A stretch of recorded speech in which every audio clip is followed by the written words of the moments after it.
Tonight, the Primetime community will witness two high-level champion bouts of the ages, a spectacular event that is not to be missed. In the main event, Haroon looks to continue his dominance, coming off back-to-back impressive wins over the once champion Trixie and a high-level challenger in Tadpole. The current champion is hot on his heels to becoming one of the greatest who step foot into the octagon. His barrage and elite level striking has crumbled many. It will take someone who can download all of his data to come out as the champion. Paging KM Caliber, a fighter born from the Matrix itself, a man that fights with his heart, a man who lulls you into a false sense of security, then strikes without a moment's notice. Both of these men want the same thing, the gold.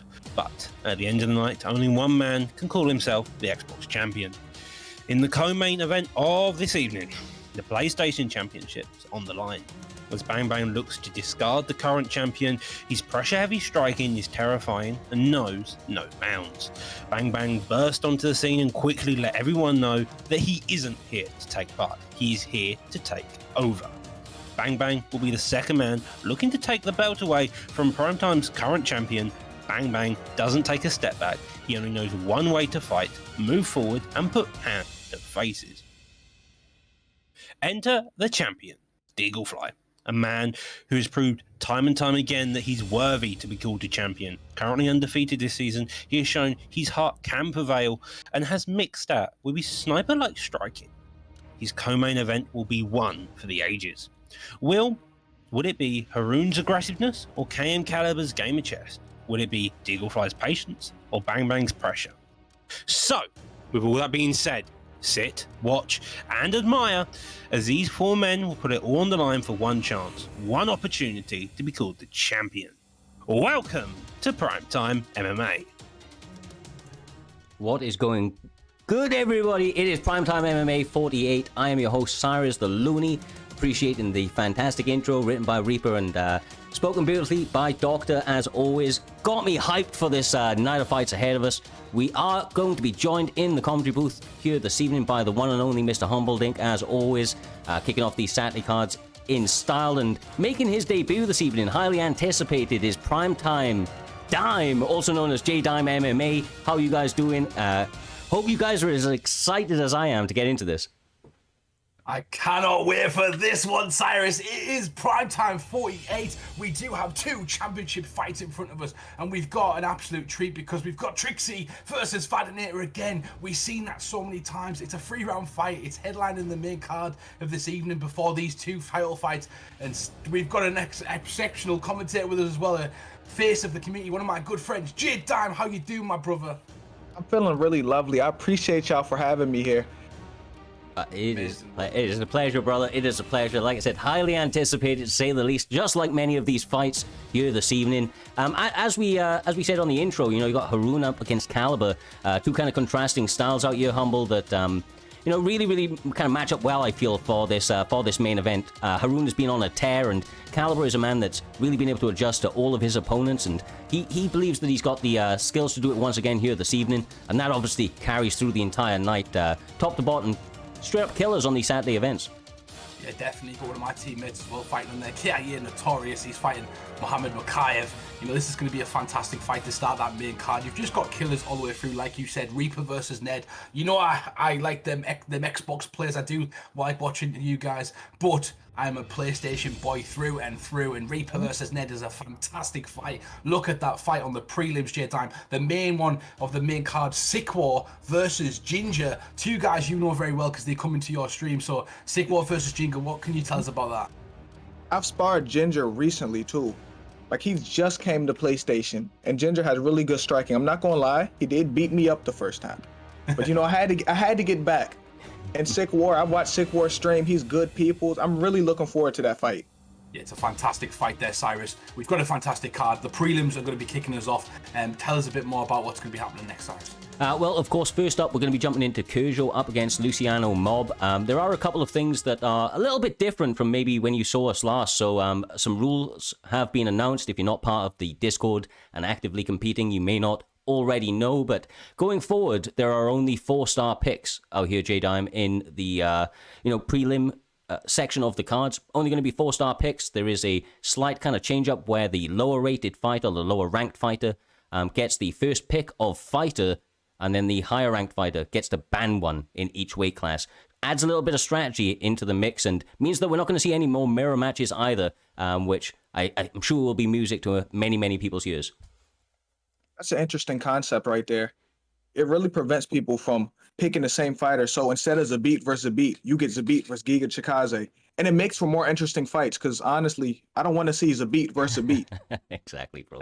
That's exactly right, isn't it, Cyrus? And that's the exact reason we did this. You've got matchups like, you know, there's so many different people who are 4-star in this division that people don't use and capitalize. And when you start using those characters, people like Yaya, people like Zabit, people like Giga, you start to find out different skills. It tests you out. It matures you from not playing with the meta characters all the time because you've got to improve your skill instead of actually constantly relying on those meta characters to kind of win. And that's exactly what we've got right now.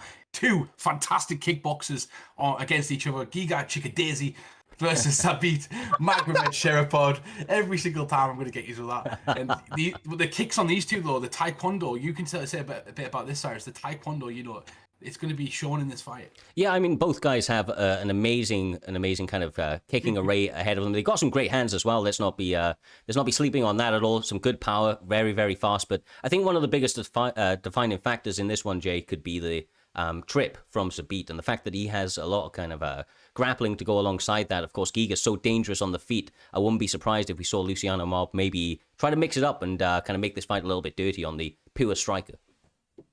If I was Zabit, I would take it to the ground because the kickboxing may be even, but if he has an advantage anywhere, it got to be on the ground. Giga Chikadze got like an 86 bottom control. He only has like an 88 top control. So the ground is definitely his weakness. Then his cardio, so you can tend to wear him out as later rounds go on too.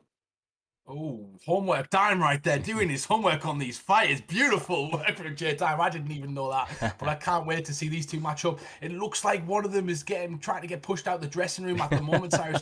They're holding on for their dear life against that wall. His corner's just finally pulled him out and said, "You're gonna fight, baby. Let's go." Kicking and screaming, he enters that cage here this evening.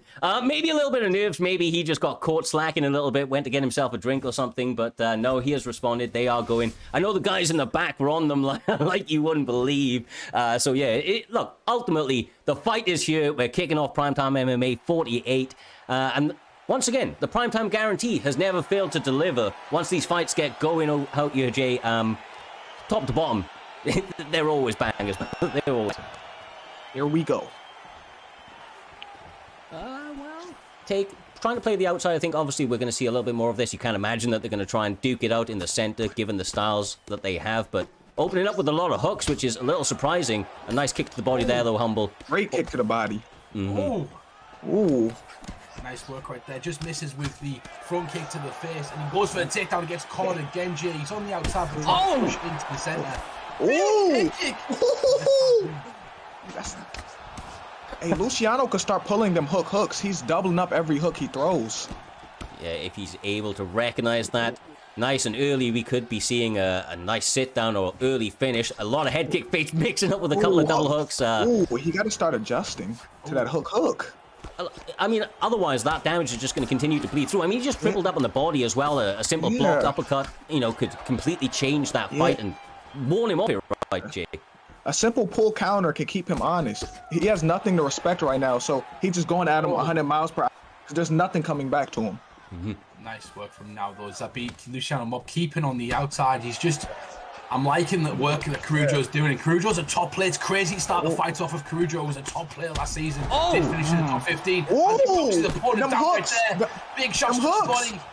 Damn. Yeah, you called it early, J-Man. Those hooks, he's not pulling back at all, and that's keeping him, in a position where the damage just keeps adding up, bro. These hooks keep hitting him. Basil loaded every single time. Goes for the straights again. Oh my God. Hook again. Hooks. It comes again. As you were saying. Again. City right now. You know what this reminds me of? It reminds me of when TJ Dillashaw hit Cody Garbrandt with 3 hooks in a row and he didn't adjust. That's what it looks like right now. Yeah, every single hook seems to frustrate him just that little bit more, right? And he keeps walking in. He's like, his opponent can't go another hook, surely, right? Surely. Every single time. And look at He's this. still throwing a hook, and he hasn't adjusted. Oh, there we go. leaking at the His moment. head health Zabit's is low. eye is absolutely pouring with blood, Jedi. His head health is low. It's really low. Oh, there it is. Ooh, there it is ooh. right there, calling for it, maybe hearing you from the commentary booth out here, and he's starting to catch him a little There bit. we This is a go. bit better from Luciano. The fight back is on. He is starting to recognize the things that he needs to do. This is what good players do, adjustments. But is that head health bigger? It's too big of a detriment because he keeps getting tagged gym time. Hey, look, there we go. He pulled one. Yeah, didn't quite get the counter right, but I mean, it's a good sign that he's starting to make those adjustments. Hopefully not a little bit too late for this man, but if he can dial it in, the stamina is pretty even. Obviously, just needs to get some damage off. Really needs to punish him and get Cujo to be second guessing that hook, kind of doubling up or tripling up. I mean, he's going to it over and over. Oh, got hit again. Knocked down, and now he's on top of him. Pounded. Ooh. I don't know. I don't think he would have finished that. But Zabit, the stamina gonna be even going into the second round. But he got to make an adjustment. He's doubling up every hook, and he's throwing lunging hooks too. Yeah, definitely. He's got to do something, Cyrus, at the moment. It's not working out for him. He's had multiple times that guy's been on his bum, and Giga's doing a fantastic job at the moment. The adjustments he needs to make are quick and swift, and we're not sure if he's going to be able to make them, but we're going to find out in a second, Cyrus. Yeah, 100%. And I mean, look, Jay was making an excellent point. He made that read really, really early on. Those pullbacks won't come in until the very end. I'd just like to add in, I mean, maybe that takedown we were discussing before the fight as well, not even really a takedown attempt has come other, and there it is. There we go. Yes, there sir. we go. This is where he want to be at. Nice work, Gus, for the ground and pound. Nice work. And he has a stamina advantage too right now. Oh, stamina getting low. Ooh. Oh, bro. This guy is, man, he's firing away with reckless abandon going, I'm going to triple up on your body. You don't see that too often out here. Because there's no counter coming back. Yeah, There's exactly. none. He's not being kept He honest. that. Ooh, he denied that. Gets put against the fence. He's going to take his back right now. I'm going to try and drag him to the ground, but great escape. Good takedown defense. Rujo starts to come back, and he's trying to keep his opponent off him. He's trying to do his best, but that stamina's starting to play an effect. And here he goes again. The stamina battle in the center of the octagon. Luciano Mom coming on strong, J-Time. Look, this. Look, Hook. He got it. There we go. That's a nice knee. That's a nice but knee. he gets punished, bro. He's getting reckless. He's getting reckless. This gotta be it, right? Gotta be it. This may be it. This He may be it. survives. He's back up to his feet. He is Play, I will survive. Luciano Oh my back God. Play, I will survive. Can he finish his Oh my opponent? He God. survives again. You can't finish How's this he man. surviving? How is he surviving right now? That big head as a beat is coming into play right here. I mean, my God, that guy can take a gosh. beating. Oh, he's gonna. Oh my God. He's gonna go into Oh the God. He reverses it. He's on top. Oh my gosh. Beautiful, pulled into his guard there and rolled straight into Mount Cyrus. Excellent work, a nice little switch up, but he needs to do some work right now, and his stamina is really bad. Yeah, it is, really but bad. he's got 2 minutes to work, but he gets He reversed. reversed. He has no stamina. He has none. Blocks it. Oh, that's going to take his stamina. Beautiful work right now. What goes to side saddle, and he's going to struggle right here to get out of this one. His head health is getting chipped away at, and he does get back to This is side looking control. ugly. This is looking ugly. I'm not going to lie. It is. I mean, his corner probably thinking about throwing in the towel at this stage. The head health is almost non-existent, but we've seen people like Daniel Craig come back with submissions in the past. Can he do it? There's a lot of time, guys, and I mean, Zabit is, he's pretty kind of tricky on the mat. He's got that rubber guard to throw up there if he wants to, and a bunch of, and he has got rubber guard, right? I'm pretty sure He let him up. He let him up. Oh. Oh, he kicks him to the body.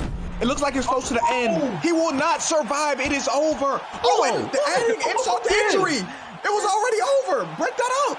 It was already over. Mario Yamasaki letting violence occur. That was a beatdown, and when someone stepped in, they let their opponent go again. They took their eyes off the prize, and he went in for another dig. He tried to murder him, Cyrus. Yeah, I mean, What look, in the Mario Yamasaki? Cujo was taking his time before the match, but when he got into the octagon, he didn't waste any time at all out here, J-Dime. He just went balls to the wall and put it on his opponent. I mean, Zabit just didn't really have much for him here this evening. The output was just too great. Listen to me. When he got him on that ground, the match was over. He was asleep. And he still started beating him up. He was already dead. Mm-hmm.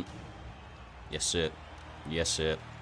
Beautiful work right there. Look at the rest of the card. That was the first fight of this evening. If you're not entertained, just stay with us a bit longer, and you're gonna be even more entertained, because the next fight is an absolute killer. We do have Aaron versus Evo. Let's talk a bit about Aaron. He's a charismatic character amongst the community.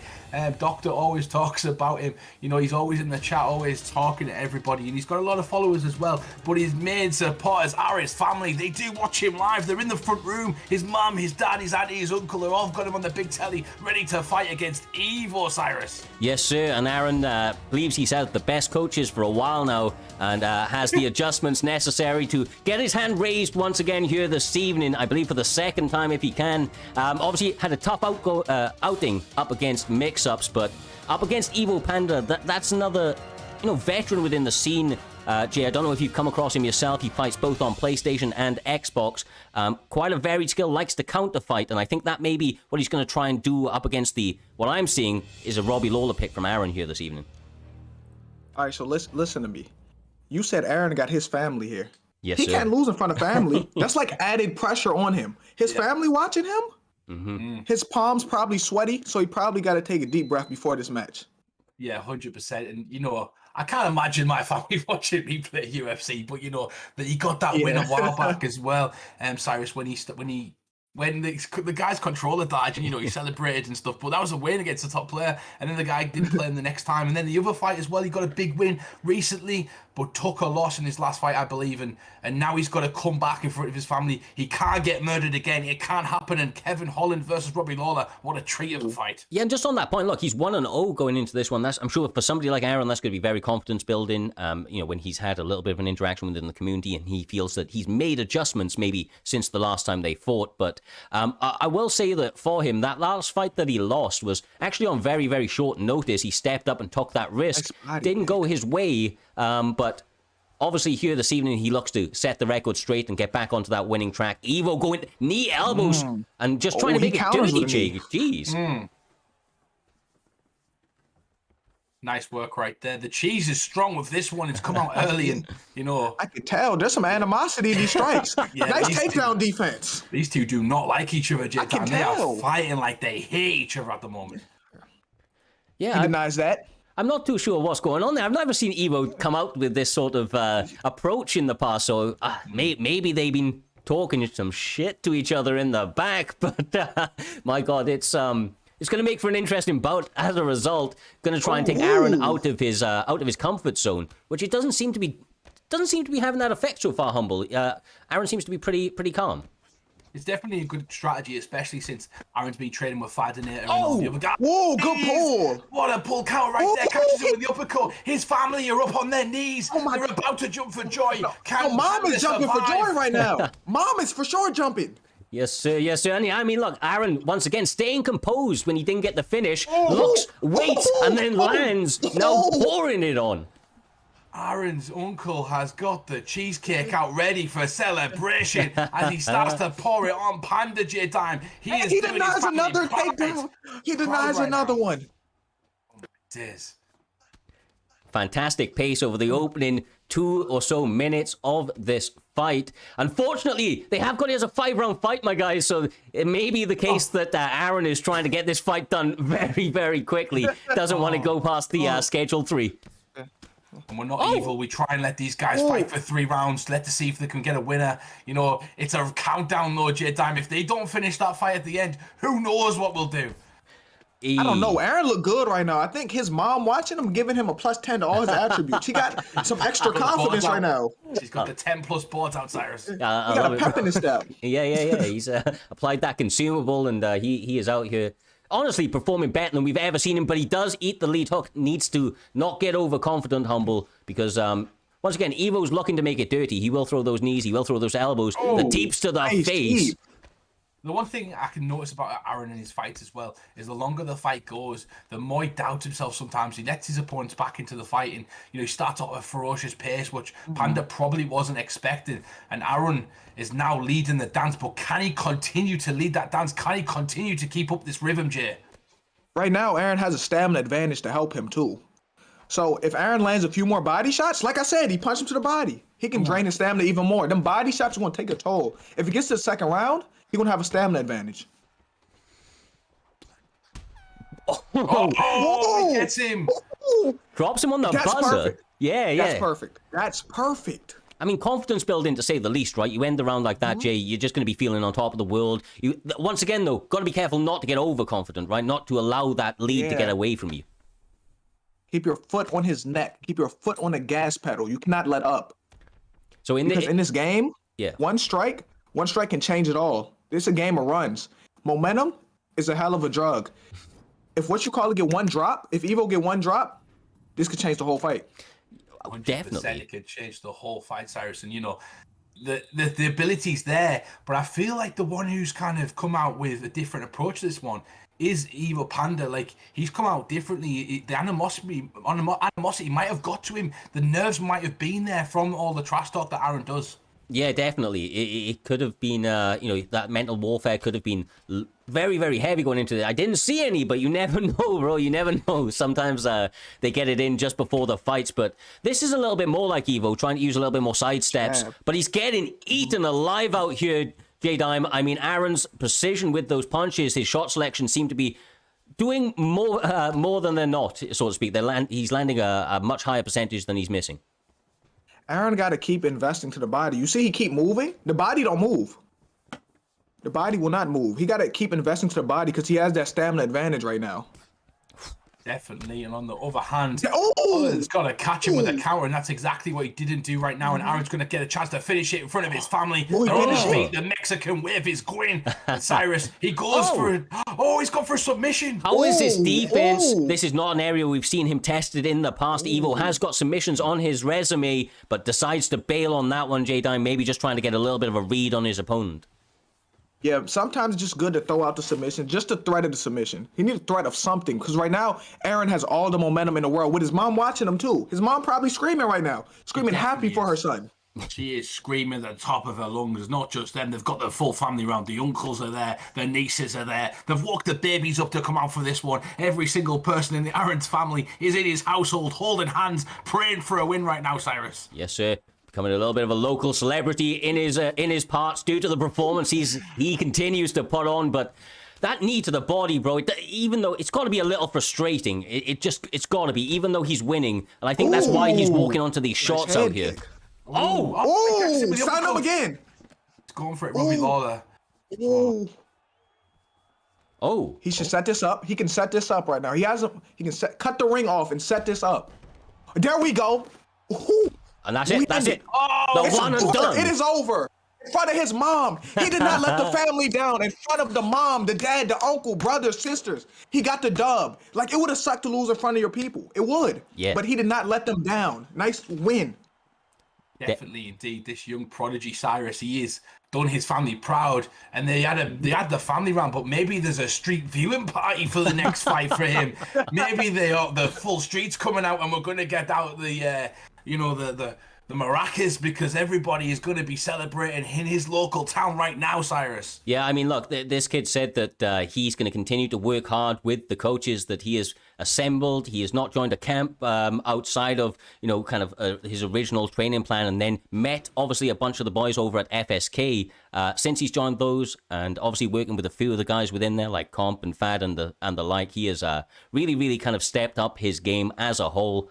I expect to see big things from this kid going forward if he can continue to put performances like that. Learn from his wins and learns from his losses, J-Dime, which is what it's all about. And he believes that one day he'll be bringing that belt to my desk. And, for his sake, I hope he continues down this path. I hope he stays committed, because these sorts of adjustments he's making they're pretty massive, man.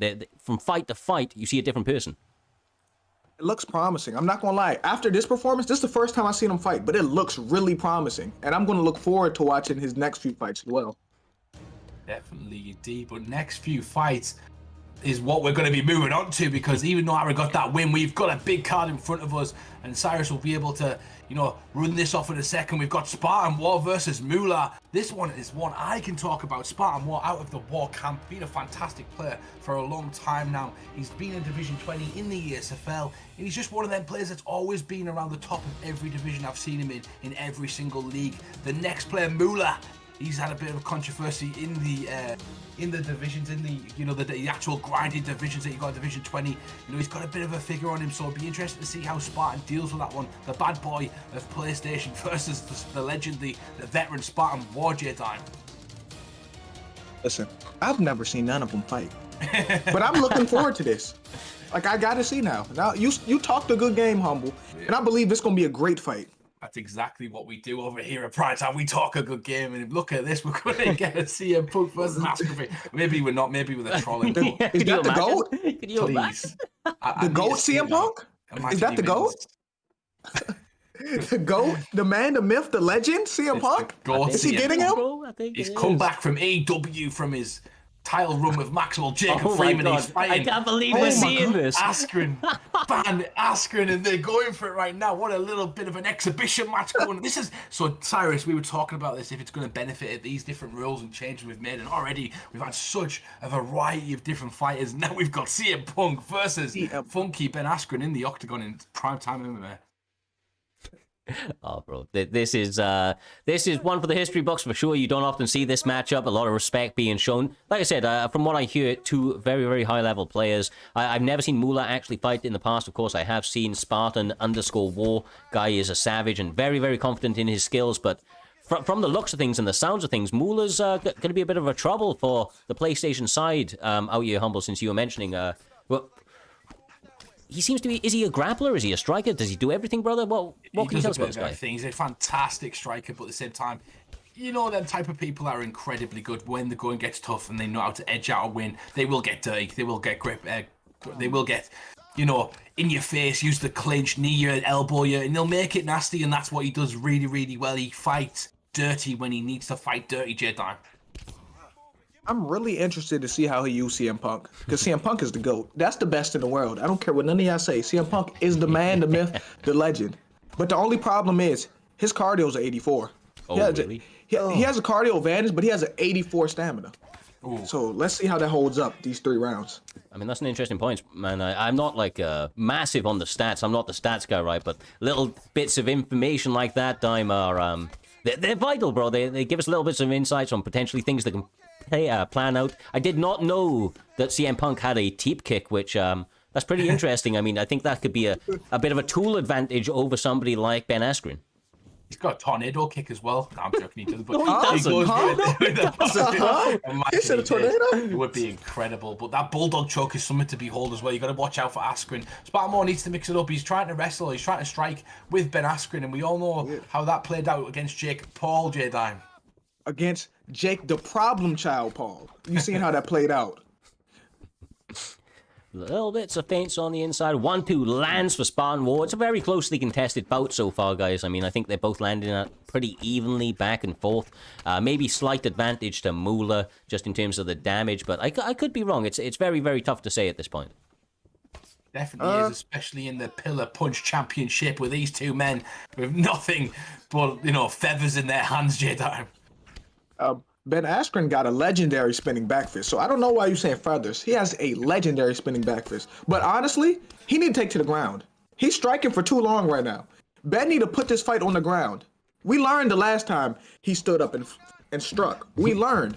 Yes. Put it on the floor. Put it on the floor, Ben. Yeah, do you know what? You're exactly right, man. I've just been watching these two guys, and because they're both kind of like the lowest of tier picks that you can go in this weight class, didn't even think about it, but you're absolutely right. Why would you be Ben Askren and not be shooting a couple of singles or doubles? Ultimately, that is where his bread is buttered, so, going to that Humble would be advantageous, not at this stage, but going into the second or third round. Yeah, I'm going to have these guys up at the moment. This is too lovely-dovey. This is too friendly-wendly. These two guys are fighting in prime time. They could be one shot away from a title fight, and they need to go for the kill in every single moment of this fight. If you don't get the kill, you lose points. The point system is based upon you getting finishes in the first round, the second round, and the third round. The longer you leave it, the less points you lose. If you want to be a serious competitor in this league, if you want to climb the rankings and put yourself out there, you need to go for the kill. None of this lovey-dovey shit. Get in there and kill each other. Definitely finishes are what allow you to advance faster up and down within the primetime rankings. And now look, it's all about combinations. I think the the simple fact is, though, these guys don't really have much power in their hands on the feet, right, Jay? So maybe a bit of groundwork, maybe a couple of submissions, maybe kind of what the doctor ordered. Yeah, Ben needs to put this on the ground. I don't know if Ben been working on his striking, his boxing because of the Jake Paul fight, but he needs to put it on the ground. He was a hell of a wrestler in college. Put the fight on the ground. And CM Punk, you the GOAT, man. Do whatever you want. You the best in the world. You're CM Punk. Do you? Expecting him to get up on the cage and land an elbow drop on Ben's head, but instead he lands a hook Get from dropped by hell, CM Punk? and it came from behind as he pulled back, counters his opponent, Cyrus. Yeah, perfectly timed. And now he's got him cracked. Moolah can start to stack up the damage if he wants to let go with the combinations.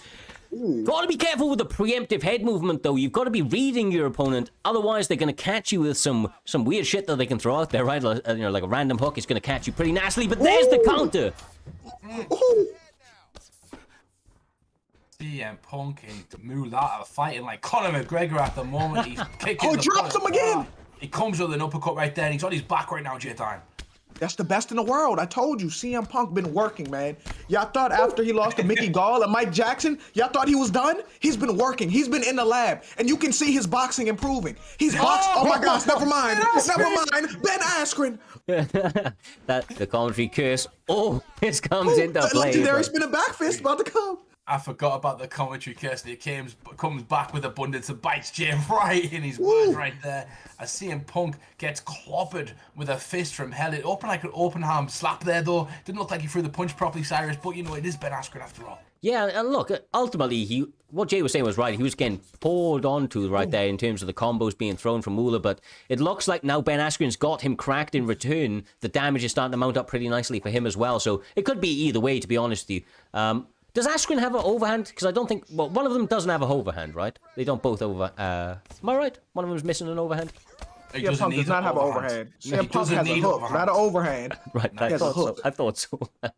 Ben Askren does not need that overhand when he's got that spinning back fist, as we know, the deadly weapon, the kiss Spinning of back death. fist from hell. Yeah, That's the kiss of death right there, J-Time. He can land that on the chin of anybody. He can knock out Goliath. He can knock out Hercules, and he can knock out CM Punk if he needed to. Oh, and there's the spinning back fist. The legendary spinning back fist. That was nasty. Ooh! Oh, he drops him again. CM Punk, the best in the world. Did you see what he did to John Cena? Why do you think he can't beat Ben Askren? He beat John Cena. I love it, bro. He's trying to pour it on. Can he get one more rock? But no, Ben Askren does. He drops him. He drops him. Oh, it's into the round. It's into the round. Ben Askren says, no, I'm not going anywhere. Eat it, brother. And he does just like Hulk Hogan back in 1989. He gets put on his butt by a warrior. Yes. That was nasty. That was a nasty round from both sides. That was a real nasty round. No wrestling from Ben, but he said he'd been working on his boxing. I talked to him earlier. He said he'd been working. Looks like it, bro. Looks like he still needs to take a couple less shots, in my opinion. But because as you said, the GOAT in CM Punk is landing at a bit of a higher percentage. You can see that head health almost non-existent on Spartan War's side now. Even a jab through the block gets it a little bit blinky. But it is CM Punk after all. You can take a few shots. Your recovery's probably better if you're Ben Askren as well. He's hit some legendary flying knees and some big shots in the past, but he's still got through a massive shot from Robbie Law and getting the finish. So, he's never out of a fight. You cannot count him out of a fight. We've already seen it already. He's got the ability to hurt his opponent, and Moolah needs to be careful right now, Jay. CM Punk head health is getting low slowly. It's blinking. It's blinking. Ben Askren is slowly creeping up and closing the gap slowly. Oh, never mind. He's not. Never mind. The GOAT is not playing with him. Oh, never mind. Moolah playing possum with CM Punk, starting to swing for the fences out here. Nice little duck. Still over 3 minutes 25 on the clock as well here, Humble. I mean, a lot of time for one of these guys to go face down. Definitely, and the chants in the chat of you should have made this main event as these two. Oh my gosh. Classic with two absolutely terrible fighters. They are showing us some. Hey, don't call them terrible. Right, drop them again. Don't call them terrible. Double rock. Oh, wow. Oh my God. Guys, no. He's asleep. That boy is asleep. Oh my gosh, get him a pillow. That boy's asleep. I mean, the GOAT slept him. He may be dead, bro. Don't joke. I think we've just seen a dead body in Primetime MMA. That was. And now we've seen Jake Paul knock out Just Ben slapped Askren. him. We've seen Masvidal knock out Ben Askren, and now we've seen CM Punk with the uppercut from hell knock out Ben Askren. Ben Askren, you should be embarrassed of yourself. Can't catch a motherfucking break, can he? He got slapped. That was an uppercut from hell. But let's He be got serious. slapped. Let's be serious right now. Mueller and Spartan Boy just put an absolute fight of the year candidate right there. That was a fantastic fight from both guys. Pure entertainment backwards and forwards, Cyrus, and a great fight from both perspectives. Yeah, 100%, my man, 100%. As expected, to be honest with you, I was not expecting the picks for sure. I knew it was going to be a great fight, but when they went with these kind of dodgy picks, I was worried a little bit that, it could kind of turn into a bit of a shit fest, right? Because it's terrible picks, but they made all that action count, and they really, really brought it to each other. Ultimately, those combinations continue to stack up. It does take us on to the next one. Gentleman that we know quite well, Toasty Toes, is going to be up against Hookery, sorry. I actually found out how to say his name right yesterday. I've been saying it wrong for months, brother. For months. Hookery is up next, up against Toasty Toes. These guys are savages all round. I mean, I know that they're very, very good in the game. Predominantly, they are strikers, so it's going to make for, an interesting opening bout out here as well, Humble, because, ultimately, we want to see interesting fights. We want to see a good set of mixed martial arts, but I don't know about you, brother, but I like it when people throw hands. 100%. I don't mind grappling. I did it yesterday myself, and I do like mixing up with the grappling sometimes. But when you watch a good classical fist fight, it's fantastic. You're always going to see big moments when that happens instead of slowing it down. But these two competitors are fantastic grapplers in their own right as well. And make sure you get your bets on right now, because the betting line is open, J Diamond. You can actually go in the chat and bet on this fight and who you think is going to win, and put some points on it. And big risk, big reward. You bet on that lower. You bet on the lower percentage. You're gonna win more money, J Dime. Listen to me, right? I'm not betting. You know why I'm not betting? His name is Toasty Toes. He's either gonna be really good or really bad today. Like Toasty Toes, that's a crazy name. He is a bit of a lunatic, brother. I mean, you hit the nail on the head. I ain't gonna lie to you. And honestly, the fights, obviously I get a little bit of a preview of who they're going to be. It appears we're having a Robbie Lawler up against Kevin Holland pick. We saw this fight a little bit earlier on this evening with Aaron up against his opponent, Evo. I think it makes for a fun fight, to be honest with you. There's a lot of power on both ends of the table here, Humble, and ultimately they're pretty good everywhere, no matter where they're going to take the fight. Another thing it kind of brings up as well, though, about this sort of banning a fighter, when we start seeing people like Robbie Lawler winning a lot of fights, you're going to start seeing people ban Robbie Lawler, especially in 4-star, because, it kind of takes away that ability to fight with someone such as him. But you do have Cannonier, all these other fighters as well. So another thing I'm thinking of as well, Cyrus, is this is just data at the moment. As people start to learn some of these people, the fighters that people like to pick, they're going to start taking that away strategically. Yeah, exactly right. I mean, ultimately, as this continues to develop, more and more strategies are going to become involved, because like you say, you have more data to go with it. So it's going to be interesting to see how this unfolds. It's going to be an ever-changing kind of strategy, I would imagine, depending on your opponent, what their tendencies are, and maybe even what you struggle against, right? Because in certain weight classes, I mean, if you're fighting later on in the card and somebody's going like a Wonder Boy, for example, maybe you struggle against a Wonder Boy. And even though that may not be the meta pick, you might want to ban that fighter and so on and so forth. But here they are once again, touching them up. This is a 3-round fight, still on the prelims section of Primetime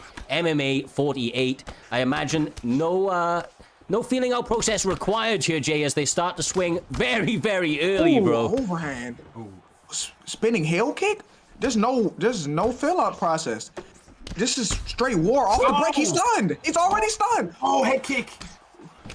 Robbie. Now Robbie's not playing with him. Yeah, I mean, Hookery is going crazy out here, and we see the double leg attempt out of Holland. Able to secure it here, and Toasty's not too bad on the mat, Humble, so I imagine he's going to try and take his time with so much time left on this first round.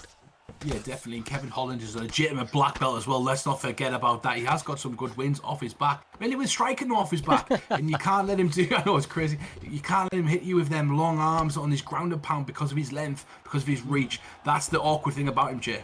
Reverse. He's reversing it. Robbie Lawler's on top now. Let's see how Kevin Holland works off his back, because he knocked out Jacare off his back, too. Exactly. Not able to. I mean, Robbie recognizing it, Jay. He separated. He didn't want any part of that. Postured up, full guard. And honestly, Hookery was doing so good on the feet, I wouldn't be surprised if this is just kind of ultimately where he wants to keep it out. Even if he gets the advantage on the mat, he feels that he's going to get the better of the damage done on the feet here, Humble. It definitely is. And beautiful kick to the body right there. Like, I like both the styles, but obviously Robbie Lawler has done better going forward and landing the shots, but he's got to be careful of those leg kicks. Yeah, going to mix up the movement right there, isn't he? He's going to stop the forward pressure of Hookery. And oh, nice hook. Oh, he upped him. Hookery leveling up here this evening, landing shot after shot, Jay. I mean, up against Toasty, which I know that you probably don't know too much about him being from the Xbox side, but this guy is a killer, bro. He is normally on fire when he gets into the cage, but having all sorts of adversity from a dangerous Hookery. Listen to me, Robbie Lawler's on fire right now. Ooh. Like, he's on fire. If he drops him one more time, that could be it. Yeah, it could be. Time. He's going forward. His momentum is taken. As Jay talks about, it's a hell of a drug, and he's trying to use it right now because it could come from anywhere, Jay. And every single time he hits him, he's making his head wobble. Ugh. I'm over here. I'm quiet because I'm trying to see what Robbie Lawler going to do. Because a few more shots change this. Oh, a takedown from Kevin Holland? Yeah. That's nice. He's been working with Johnny Hendricks, too. Let's not forget. He's been working on his wrestling with Johnny Hendricks. Like, people forget that. And that can go a long way. The guy that can dictate where the fight takes place is often the one that gets his hand raised out here, humble. Now we see Toasty Toes making some veteran kind of adjustments and trying to, kind of tie this fight up, stop that momentum that Hookery was, building. But it looks like it's going to be difficult. I mean, the denials are on point from this kid as well. Yeah, definitely. You talked about Johnny Hendricks, but if you look at Robbie Lawler, he's trained with one of the greatest of all time in Matt Hughes. So, that wrestling is there as well if he needs it. He's got great takedown defense. He did get submitted by Ben Askren, but he really did well of kind of blocking that takedown. Remember, he actually lifted up and planted him on the head, Cyrus, as well. Yeah, exactly right, brother. Exactly right. I mean, look, Robbie Lawler doesn't just look to separate people from consciousness. He looks to take their soul, and when he's landing his shots, that's often what he's able to do. I mean, look, Toasty Toes has eaten a lot of damage. You can see already 1-2 shots, destroys the block, but Toasty just doesn't back down, Jay. He's in your face landing shots, and that sometimes allows him to rise to the occasion, and sometimes he goes out on his shield. Yeah, it's a 50-50 thing. If it's working for you, good. But you also can get caught going 100 miles per hour with reckless abandon. Exactly. Much do I know that one, Cyrus. I am a 100 balls to the wall, 100 mile an hour. Can I get any faster? Put your pedal down. Speed. There is non-stop for me, and I always get caught, so I know exactly that feeling. But he looks like he's controlling the fight right now, and he's doing it fantastic. Oh, he drops him again. Robbie drops him again. Oh, wow. Oh, again. He's on the ground. Again. Oh, yeah, if he cuts this ring off, ooh. Nice. I mean, a much-needed sidestep right there. Nice evasive movement from Holland after all sorts of trouble. I mean, but he's not out of the woods, Jay. He's just eating too much. And it seems like Hookery's got his defense on fucking point tonight. Yeah, Kevin Holland seems to be blocking punches with his face right now. The bruising is starting to occur, but he catches him one back there. Every time Jay Dime says something bad about Toasty Toes, he starts to get them warmed up and start smacking his opponent in the face. With the toes. With the toes. Once again, trying to give him a full chin full of those toes, but I think this is a little bit better from Toasty, man. He's starting to poke at his opponent, utilizing that jab, trying to use some reach, and maybe that could have been called for earlier, right? Because Robbie, he hits so hard, but he does have a slight reach advantage in this one. Disadvantage, sorry. Oh. Again, he drops him again. Robbie's not playing. Robbie is not playing with him. And then let people forget, Robbie Lawler trying to do some killers when you... Oh my gosh, he's over. No, it's over. What the heck? How'd it end so fast? He just put him away. Damn. He just put him away. Oh my goodness. And that's the thing, Jay Dime, as well. You mentioned Toasty Toes, and every time Toasty Toes got a bit obsessed with throwing kicks, maybe that's the relative nature of his name, but he threw kicks that actually came to his detriment, because every single time he did that, he actually got caught, and his boxing was doing really well until that point, Jay Dime. I'm not gonna lie.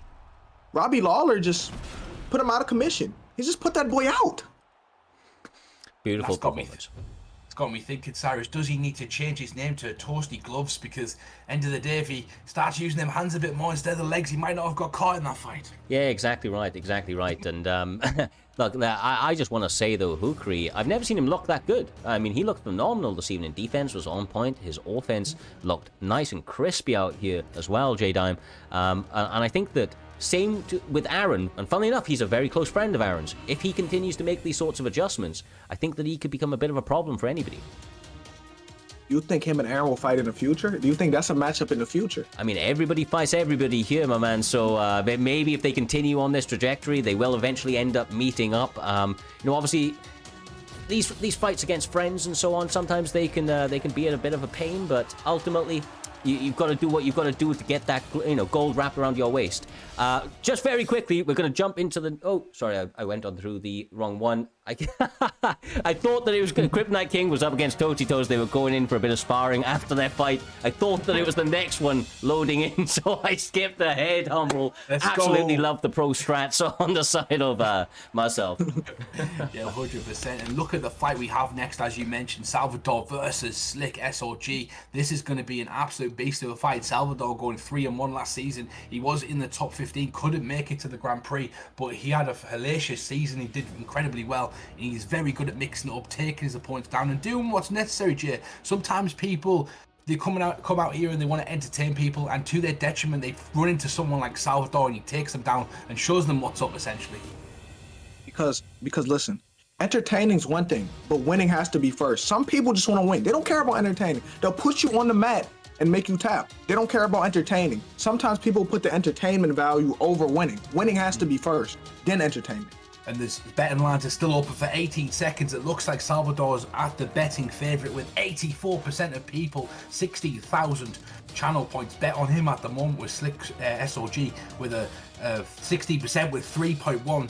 I wonder if that's going to swing. It looks like not. Salvador finishes the betting favourite. So SOG going into this one a bit of the underdog, Cyrus. Yeah, it would appear so. And, he's actually 0-1 up against Salvador right here, which, we've said it before. It doesn't actually make any difference when it comes to the bright lights of Primetime MMA. A lot of the time, the pressure is what kind of really, really changes your performance, right? Some people are able to rise to that occasion, J-Dime, and some people aren't. And that's what it comes down to. These two guys, though, been around the scene for quite some time, and I expect that they're both pretty conditioned to fighting with a lot of pressure on their backs right now, which is massive when you're fighting on the competitive scene. I'm not gonna lie. If you get Anthony Pettis, it may get tricky with the kickboxing combos and the traditional combos. It can get real tricky. Like I personally struggle with that style with a bunch of kicks. You throw the teep kick into the spinning back kick to the body. That's trouble for anybody. Yeah, exactly right. I mean, Pettis is so tricky, right? He's so tricky. We've seen some absolutely phenomenal players use him over the time. In fact, funnily enough, Kryptonite King, Tadpole, and the like, they really like their Pettis picks. And it's understandable out here, Humble, because he's so creative. But that's going to be up against the more orthodox, the most kind of plodding style of Donald Cerrone, who's able to really mix it all together with those kicks and hands as well. And you've got to remember, these two fought twice in real life as well, and who was the victor twice? It was Anthony Pettis. Pettis got the decision win in the second fight, but knocked him out in the first fight, and I believe it was a liver shot. So are we going to see that again? Because I do believe, Jay Statman, that Cerrone doesn't have the best body as well. He's took a few big shots to the body in the past, and he likes to drink that beer, doesn't he, Jay Dan?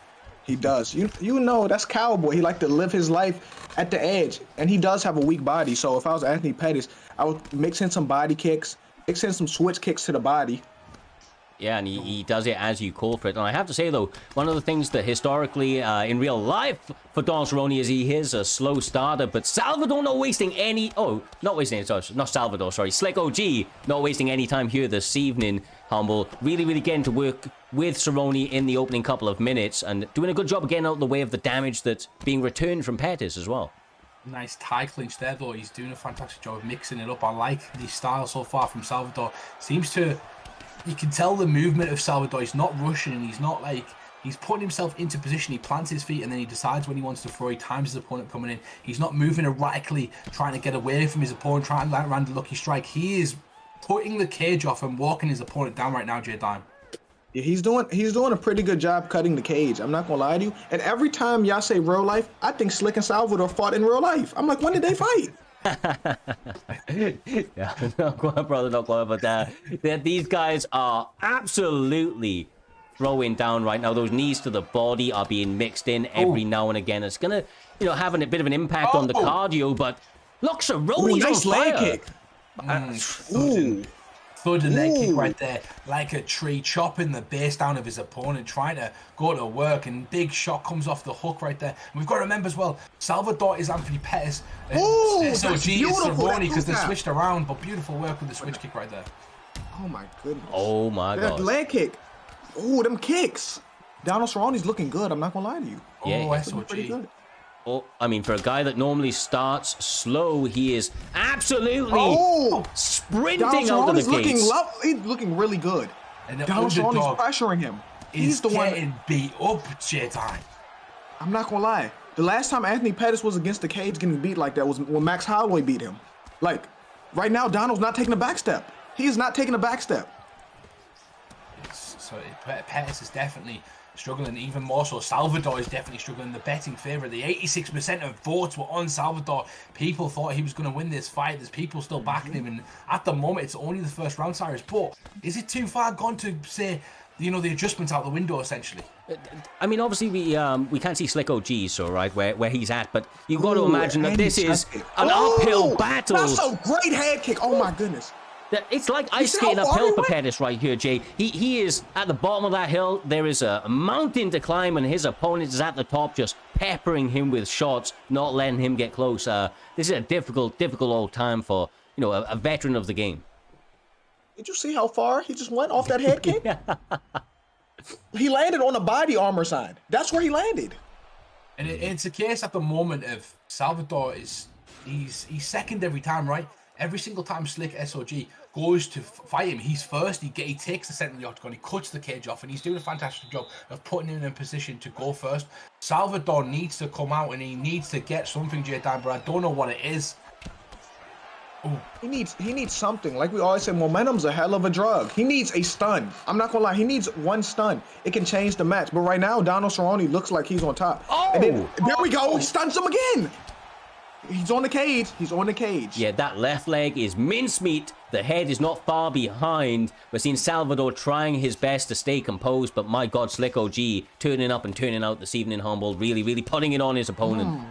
Ooh, nice ups. Ooh, nice hooks. Oh, big knee nice right there, though. And, you know, he's starting to fire back, but it might be too late. The question is, can Salvador find something, J-Time? Can he find something? I figured out the solution. I figured out what he can do. At this point, he needs a gun. He needs a gun at that point. At that point, he needs a gun. Like, he's on the cage right now. He's cutting the cage off. He's just walking him down. Cowboys little boying him. He's walking him down. At that point, bro, you may need a gun. But the fight's not over, though. I'm just joking. The fight's not over, though. I think you're about right, though, brother. And he gets sucked down. He may need it. Once he may need again. it. My he may God. need it. He may need it. Even if he had a sawn off right now, I think the Cerrone would favor his odds. In all honesty, he is just peppering him over and over again. The damage. I'm surprised that Pettis is still standing. To be honest with you. Yeah, he needs something. What was if he that? countered there, he could have changed momentum. He could have switched the momentum around. It's like he's gun shy at the moment. He's just not throwing as he used to. He's not trying to get hurt anymore. He's not trying to get hurt as he used to. But Slicko SOG is having the performance of his life. He's lighting up his opponent. Ooh. Hey, listen to me. I have another solution for Anthony Pettis. I have some nunchucks in my hands. So never mind. He needs them. He needs these nunchucks. I'll hand them to you, Anthony. I'll hand you these nunchucks. I'll hand them to you. Oh. This is getting ugly. This is getting real ugly right now. Brother, you're absolutely right. I mean, look, Salvador just doing all he can, but Cerrone just on another planet right now. He's doing so well. The toes to the face.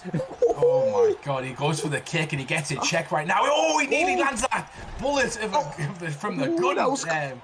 J-Time, but he doesn't quite land it, and Salvador is now going to get walked back to the fence. There we go, and here we go. Cerrone back to work.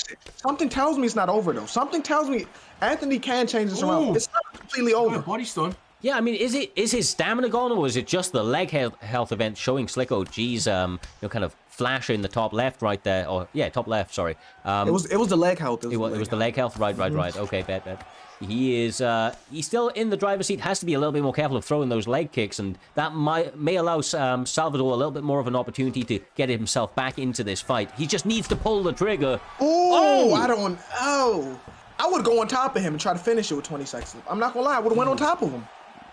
Why not? This could be the third underdog in a row that's going to win a fight right now. The underdogs have been the better nice line body tonight. kick. Nice up. He catches him. Ooh. Hey. The underdog's doing good. They're doing you good said, right J now. Dime, that he needs a gun, but at the same time, I think a miracle is in a hand at the moment because anything he does doesn't work. A weapon, no matter what it is, he needs karma. He needs something. He needs a spirit. Cyrus, we can't. I don't know what he's going to do to win this fight. I have no clue. He needs a friend. He needs a tag team. He needs someone to tag in to help him. I'm not gonna lie, but I don't think this is over. He has enough stamina in the third round. He needs a finish though. He does need a finish. Yeah, I mean, that's look, a nice up. Maybe play a little dirty. Do whatever you need to at this stage, right? I mean, you're so far down that literally anything goes, I suppose. But look, Cerrone's not letting up at all, Jay, bro. He's right on him every single time. Got him pressed up against that cage, and now he's mixing in the wrestling and. Ooh, nice takedown. That was beautiful. That was beautiful. I'm not gonna lie to you. That was. Definitely was, and shout out to TFA the Pug for the subscription in the chat. We do appreciate your support here at Primetime. We're trying to give you the best esports fight every single week, and your contribution matters, so thank you so much, TFA the Pug. Yeah, that man is legit supporting very strongly within the community. We'd like to say we appreciate greatly. Actually, 6 months running straight now, nice so it's been a uppercut. while. Oh, that could be it. That could be it. It's looking ugly. It's looking ugly. Ooh, them body shots hurt me. Oh my god. I mean, this is a slaughtering right now. He's doing really well. Hey, well. Donald Cerrone he needs to slide to his rear. He needs to slide to Anthony Pettis' rear and cut that ring off. Cut that cage off. Yeah, he definitely does, but he's still picking him apart no matter what. And the striking from Slick SOG at the moment, we've not seen anything like this before, Cyrus. Usually he gets in there and he has a bit of a wild one, and this was a calculated beat down so far on his opponent. Yeah, eats the head kick. That was nice from Pettis. Yeah, and that's but no, he gets sacked down himself. Where's the finish? Jump on this man. It may be over. Oh, he's surviving. Let's see. It's looking ugly. I'm not gonna lie to you. He's taking a hell of a beat down right now. Yeah, I mean, Slick OG, as you mentioned a moment ago there, Humble, has never looked as good as he has here this evening. Eating a couple of teep kicks, but just staying patient, looking for his opportunities, and landing big-ass damage when he can. Yeah, definitely. And J-Dam, do you think there's some animosity here? Because I wouldn't beat any of my friends this badly without putting them out of their misery. And he is doing everything in his power to embarrass them right now. I'm not gonna lie to you. When you say that, I don't agree with that. Because you was throwing these at me the other day. You was throwing these at me like I wasn't joking. Oh my gosh, it's over. No. That was nasty. Look at him. He's asleep. No, he's asleep. He out. That was nasty. That's nasty. I'm not gonna lie to you. That's. Oh my gosh, cowboy. He may not need to retire. He may have an extra 5 years in him. That's what it looked like. Definitely, and Slick SOG getting the job done in the third round, getting them extra points out, incredibly important, as we talked about, to get them knockouts in prime time, especially with the new ranking system. That will add some extra points onto his claim for fame as he tries to push forward towards that main card. Exactly right, man. The earlier you can get the finishes, the better the performances are. Just like this, those little points are really what's going to separate, yourself from everybody else within those rankings. The more you can get them and stack up, especially in kind of concession. I mean, I have to say, if Slick OG is going to continue to put performances like that, I am eagerly anticipating this man getting in the cage. That was an absolute shutout, Jay. He looked fantastic. The underdog wins again. Just like the underdogs are doing great today. Everyone who they're betting a point on is losing, and I love to see the underdog win. Nothing makes me happier than seeing the underdog comes on top. I love a great story. Exactly. 4 people bet their money on that underdog and won 19,600 channel points between them. Somebody bet 10,000 on Salvador, and that person has lost all their money. I don't know who that was, but he's crying himself to sleep tonight. Let's put it that way. But the next fight we're going to have tonight is going to be Ernesto versus Storminator, if I'm not mistaken, unless that fight's been changed. But yes, Cyrus, let's get this warmed up.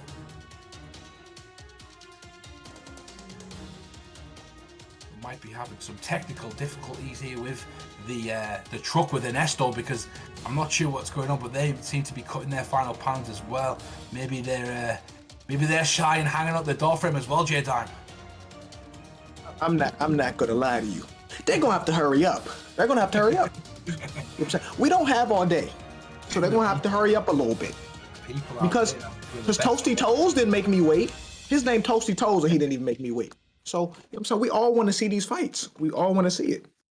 100%. Hopefully we do get to see these fights soon. I'm not sure if Cyrus has gone to the toilet very quickly, but the next fight on the card as well, Johnny versus Amazon. That's going to be a fantastic fight. Looks like that one's been changed. Johnny undefeated at the moment, the Icelandic phenom, fighting one of the guys who behind the scenes does a lot of work and a lot of efforts in the Xbox side. He does the matchmaking on there as well.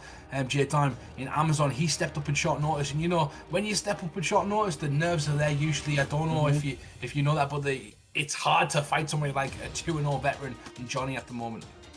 You gotta have balls to show up in short notice. Like, that takes balls. There's a million people can turn down that fight. And for you to want to step up, for you to be the one to step up, that takes a lot of balls, a lot of cojones. Definitely does indeed. And look at the two main pitches of this evening, the main event, Haru versus Caliber, and then Bang Bang versus Deagle Fiber. It looks like we might be able to get this fight going now. Can we, Cyrus? Yes, sir. Yes, sir. We are here, ready to go. Anthony Pettis up against Darren Till seems to be the fighters on display. NC, is it Ernesto? Is the Darren Till pick, and Anthony Pettis on the other side. Ernesto. I mean, look, Anthony Pettis is going to have a massive reach disadvantage here, but ultimately, you know, his ability, his speed, his in and out movement, and sometimes being the short man can even pay into your favor, ducking those head kicks and the such there, Jay. Yeah, I'm not gonna lie to you. This is a good match because Darren Till has good kickboxing as well. Darren Till has a great jab. He has a great 1-2 to be exact, and a great left body kick. But Anthony Pettis got all the kicks in the world, so it'll be interesting to see how they match up. It definitely will, and the betting lines are open. You've got 1 minute and 10 seconds to get involved and pick who you think is going to win this fight. This is your time to participate as the viewing audience, and you can jump in and kind of win some channel points right there. And it's swinging in the favor, 24,000 on Ernesto, Cyrus. 24,000? 10,000 on Storm. So the people are betting tonight, Jay. They're putting all the cojones on everybody. 24K? Yes, sir. Yes, sir. I mean, look, those LW boys, they've been around for a while. They've been stacking up those points, obviously making some good investments, and they're backing their boy here this evening, Jay. You got to do it, though, right? You got one of your teammates fighting. I imagine those LW boys are out in force trying to support him here to try and get his hand raised over True Zombie. Look at Anthony Pettis. Like, this is interesting. I want to see how he utilized the kicks. Like that. That's beautiful. But then again, he almost kicked in punching range. So if Darren Till would have threw a rear hook, it may have been ugly. Yeah, and that left hand, right, Humble, it's a bit of a game changer for Darren Till. He's going to have a bit of a power differential.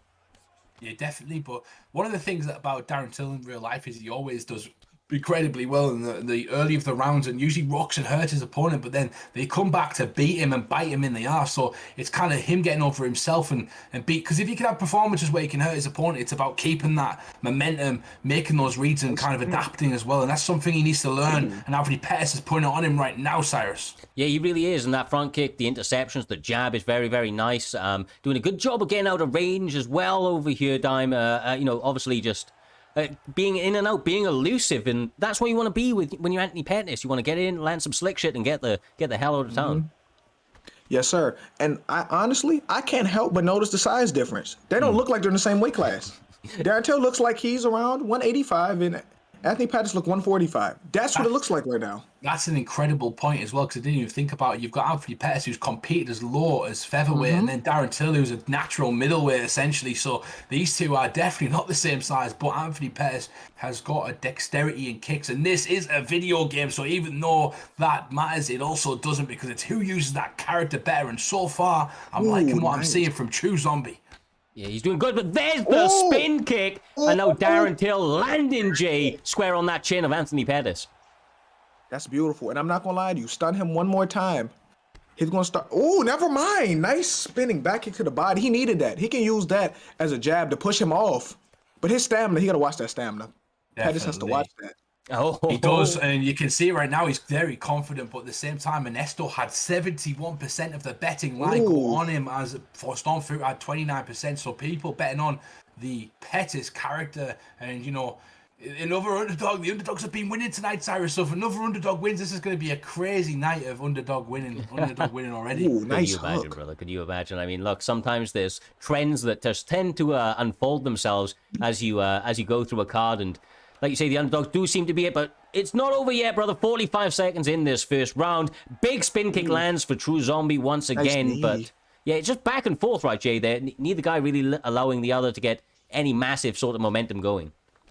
But right now, Darren Till has this round 1 if this ends right now, because if I'm not mistaken, he stunned him. Yeah, he got the knockdown. Yeah, that's right. That big spin kick. And then the knee. That was beautiful. That's a beautiful knee. Oh, well-timed knee. Exactly what J-Time says. We're on the same page. A well-timed knee catches him to that face and causes him a bit of discomfort right there as his chin wobbles back into place. J-Time, beautiful shot. You know what that looked like?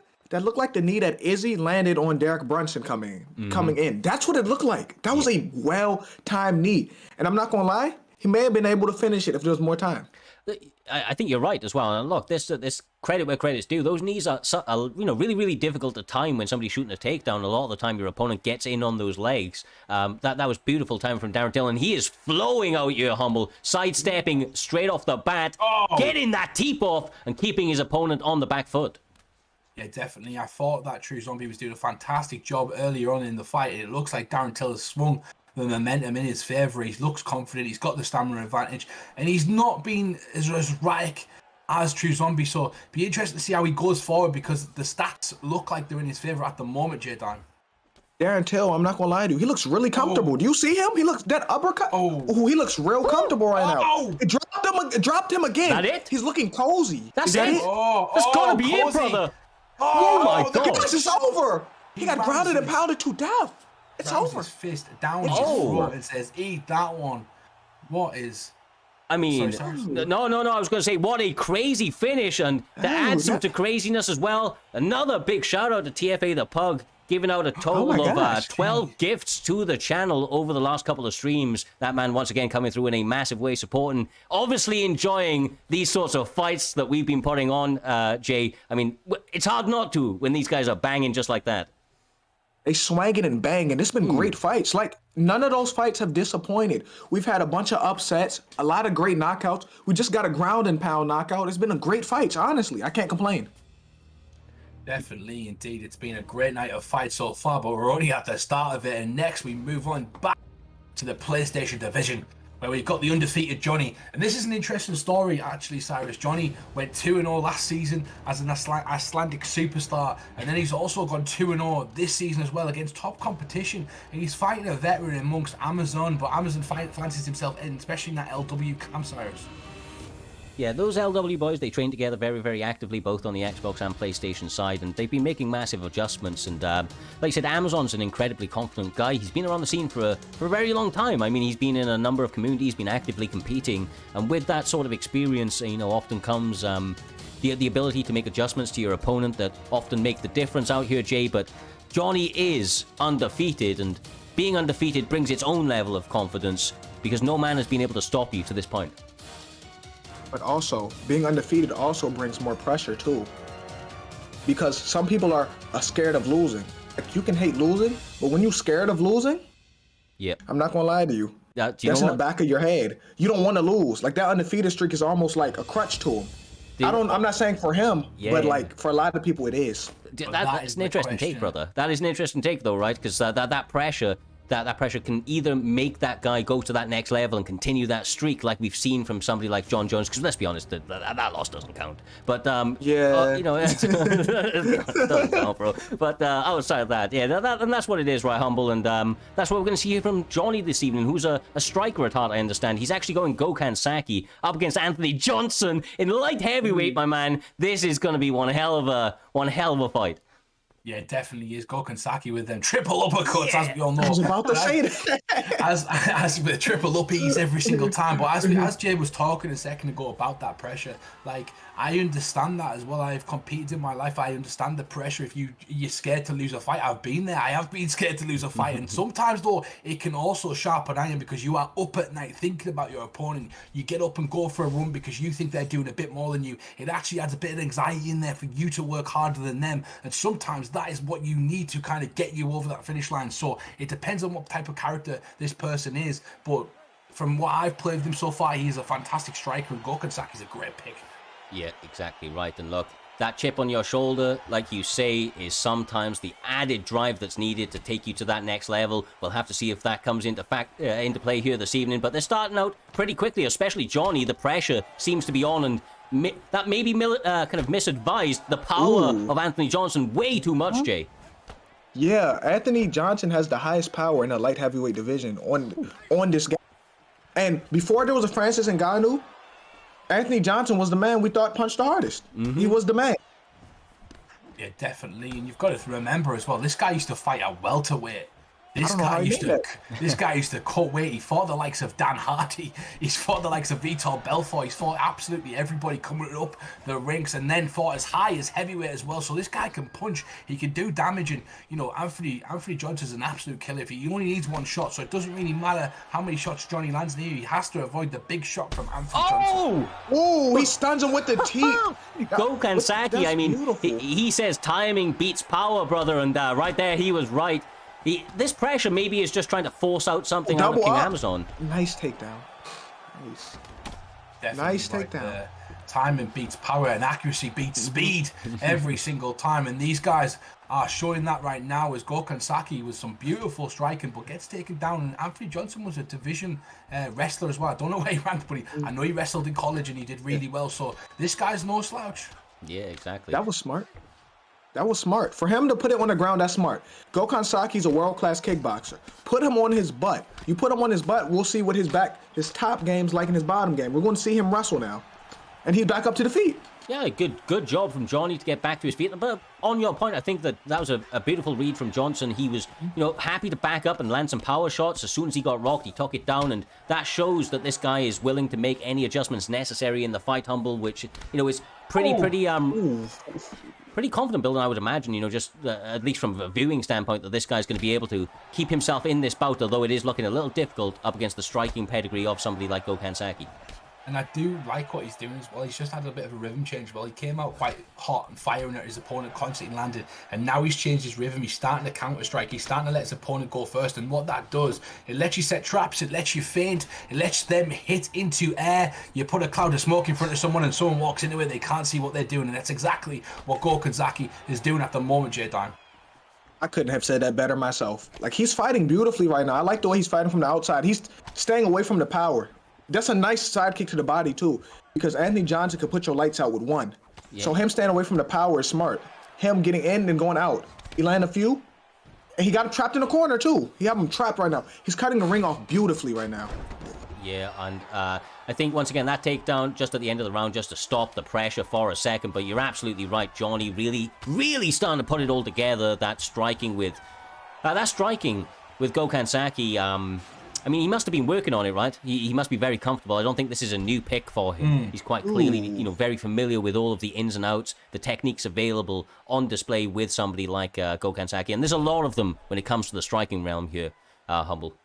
Yeah, you can tell that as well when you play him. I've sparred him. He sent me an invite one day and I just sparred him. And, this guy always picks 4-star characters. He likes to play with characters that aren't the best and practice and home in on his skills, and that's exactly what he did against me. He used his calf against me as well, so you can tell he's used to that. And what that does is it brings a level of comfortability. When you bring someone to your world, you bring someone to the characters that you use, you're going to manage your star character better than they are, and that's exactly what he's showing so far, J-Dime. Yeah, and I'm not gonna lie, I like the way he fought the first round, because he threw what he had to throw. The output wasn't much. He threw like 62 strikes that round. He didn't throw more than he had to. A lot of people waste strikes, and he didn't. He was efficient with it, and efficiency is the key.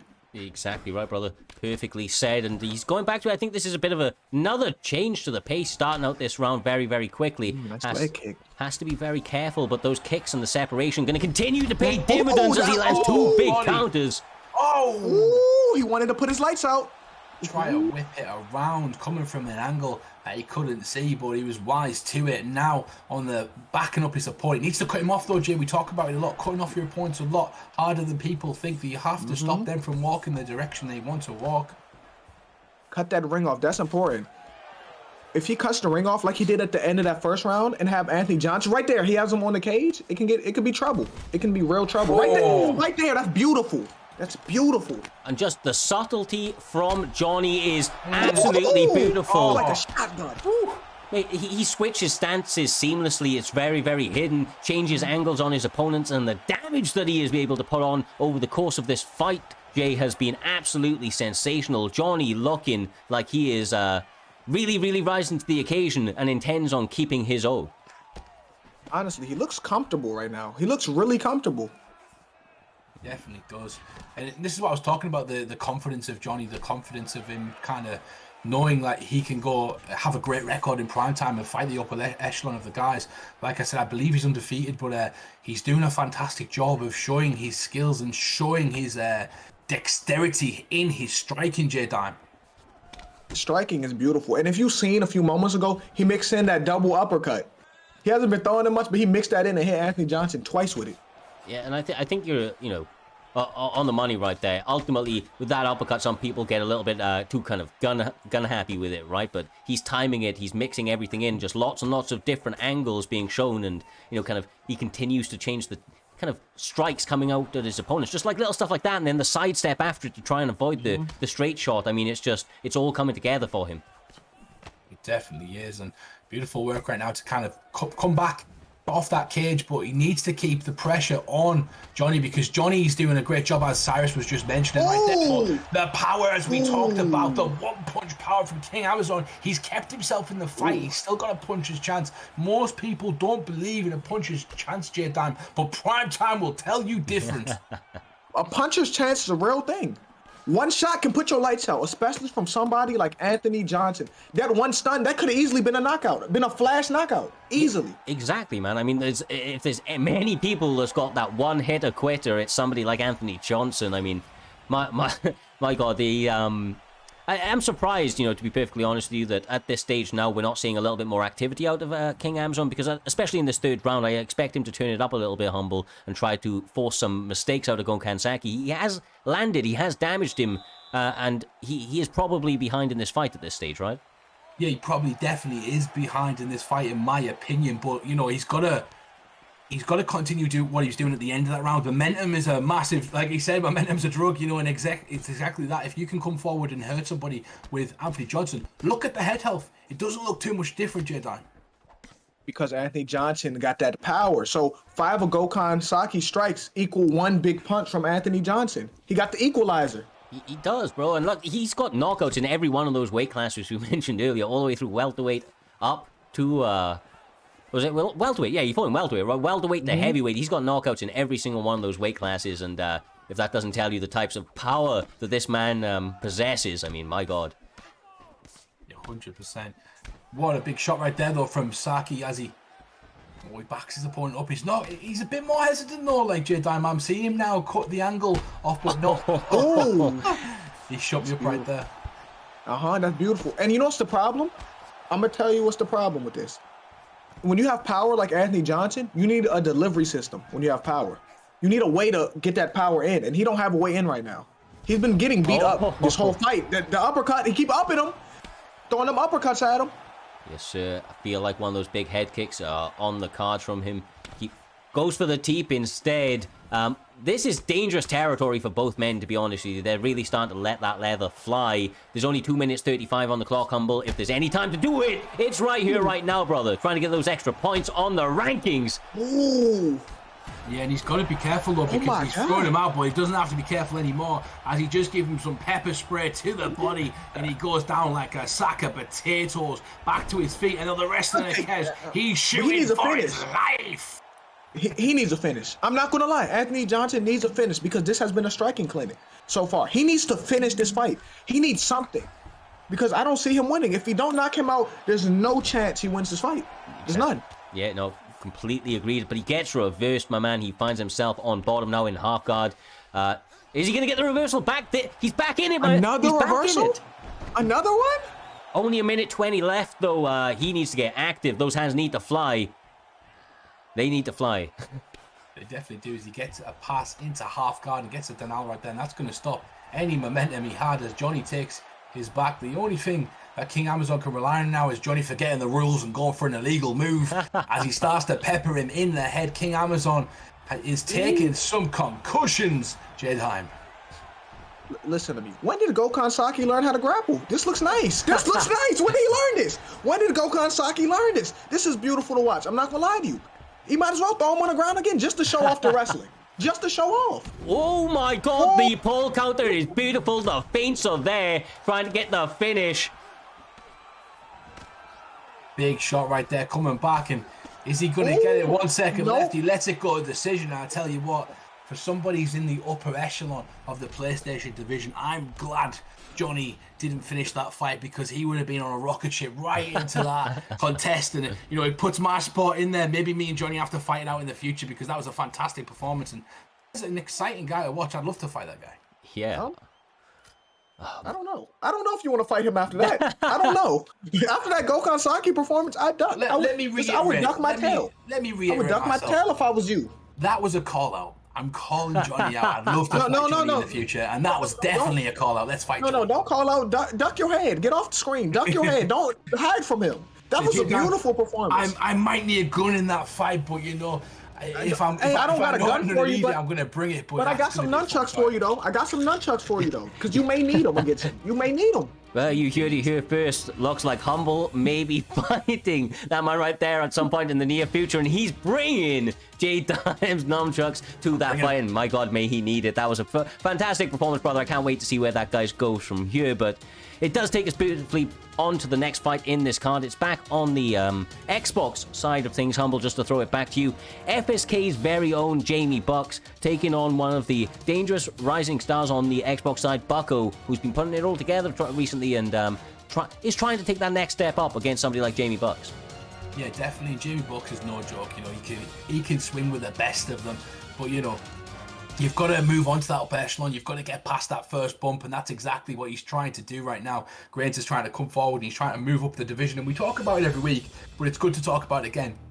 We're early on in the seasons. Every win matters early on in the seasons. You could be 2 wins away from a title shot. Phil Field Cup Ben was going to be fighting for the PlayStation Championship this season, and you know he nearly had a chance to do that, but he had to pull out and bang jump in. So it just shows you every single person can kind of get a title shot with a nice little win streak, and now's the time to do it.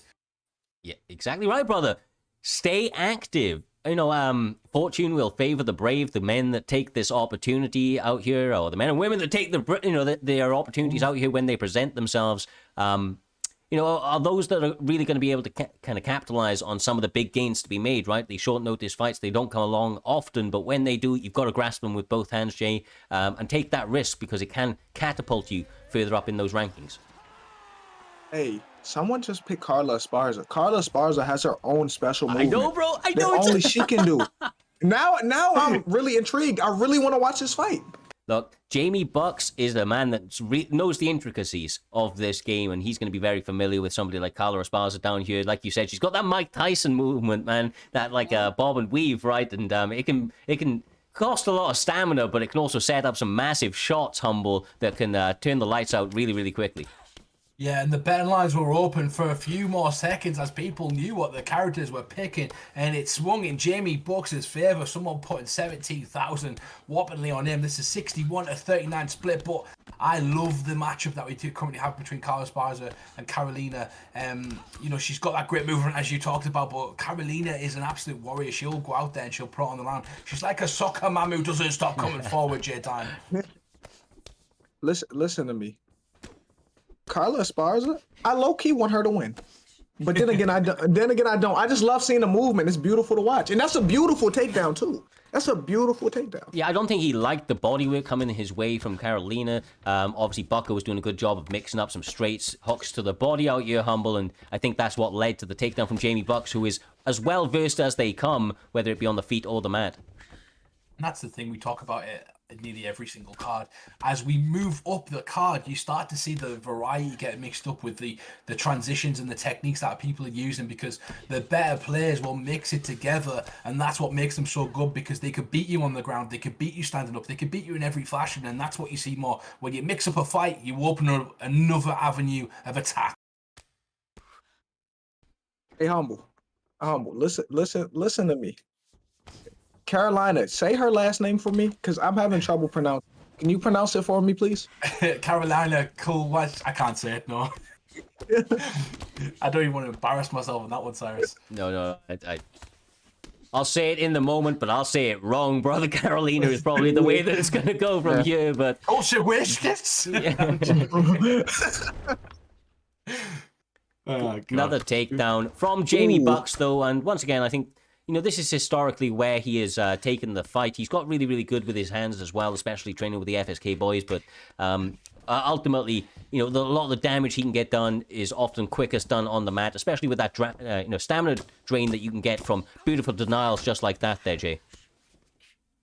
Listen to me. Right now, it looks like Carla Esparza has the advantage on the mat. She's denying transitions, and she's doing what she wants. She's doing what she wants right now. So she's on top of her, doing exactly what she wants. Yeah, full control, right? And I've just had somebody try to help us in the chat, so I'm going to try and say it the way they said it. Kovalkavic. There you go. I think that's right. Kovalkavic. We're not going to let Humble pronounce names anymore. He's done. He's done pronouncing names. Kovalkavic. Every single time she gets peppered in the face with that elbow, her face is leaking. Kovalkavic. She is pissing blood on the octagon. Yeah, she's bleeding a lot right now. Ooh, looks like ketchup right now. Ooh, and now we're in sprawl. That reminds me of Joe Daddy Stevenson versus BJ Penn when the blood was pissing out on the floor. We're going to have a messy mark going into the next round, Cyrus. Oh, Kovalkavic. It fits at the end. Kovalkavic. That makes more sense. That makes more sense. Kovalkavic. You know what? It might have taken us a round and a half to get that name right, but we got there in the end. Well done. We got it. Better late than never. We got it. Yes, sir. We appreciate the chat helping us out, but we are going to get back to the absolute beautiful destruction that's been on display over the course of this women's bout. These guys are really, really leaving it all out there. Jamie Buck's done a great job of getting the damage off on the ground, Jay, and it looks like he's going right back to that early in the second. Listen, this isn't a kickboxing match. This is a mixed martial arts match, and he's doing the right thing. That's where he has the advantage at. Keep her on the floor. Yeah, Karolina Kovalkavic is doing a fantastic job. They got it right that time. I just wanted to roll into it. You just wanted to flex it. You just wanted to flex it real quick. Oh, but these two are throwing down in the center of the octagon. They're giving us a fantastic fight. And something we haven't actually talked about as well, Cyrus, is the fact there isn't many women's fights. We're seeing some classics right now as these two go ham in the center of the octagon and lever each other's face up. Yes, sir. As kind of matchmakers take full reign over the weight classes, we're going to see a lot more diversity on display within Primetime MMA, and the fights that we are having, kind of showcased for us, and it leads to absolutely beautiful battles like this. The combinations, the absolute, kind of defense and offense on display, Jay, is mesmerizing in this one in particular. I mean, they're really, really going at it over the course of these, kind of 8 or so minutes. Oh my gosh, Kovalkavic, her. Oh my gosh, her head is red. Her head is red. Her head is... Is she going to survive this?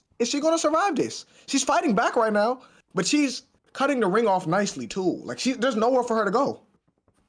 Jay Buck's trying to make himself go to 3-2 in this division. He's doing a fantastic job so far in putting it on people, but this is an opportunity for him to kind of take over and mix it up again. Cyrus, great work as she plants his opponent on the back with an ankle pick. Yeah, in such a closely contested bout on the feet where they're both landing a lot of damage, this is the deciding factor, Jay, taking his opponent down, getting that extra damage off where there's not really much in return. And as you see, everything just gets sapped. Your head health, your stamina. Jamie Bucks is a killer on the mat. She's trying to drown her. Put her on the mat and drown her. Right now, the stamina's close, but Carla Esparza had the stamina advantage, and she's doing whatever she wants on this ground. And because of that, she's winning. Yeah. Karolina Kovalkavic is a fish out of water right now. She cannot swim with the sharks, and Carla Esparza is showing that with the fin of her elbow as she peppers it on her opponent's face and gets into the sprawl position right now. Great denial. Cyrus, she's going to struggle to get out of this position. Yeah, I mean, only 40 seconds left on the clock. I imagine Jamie Bucks is going to continue to pepper that body. I mean, that sprawl was just absolutely vital at that moment, though, Jay. The head health was non-existent. She was basically knocked out. So that sprawl, any later, she would have been out at this stage. Listen to me. That was clutch. But now, going to the next round, I think she needs a knockout. Like, the fight's not out of reach. Yeah.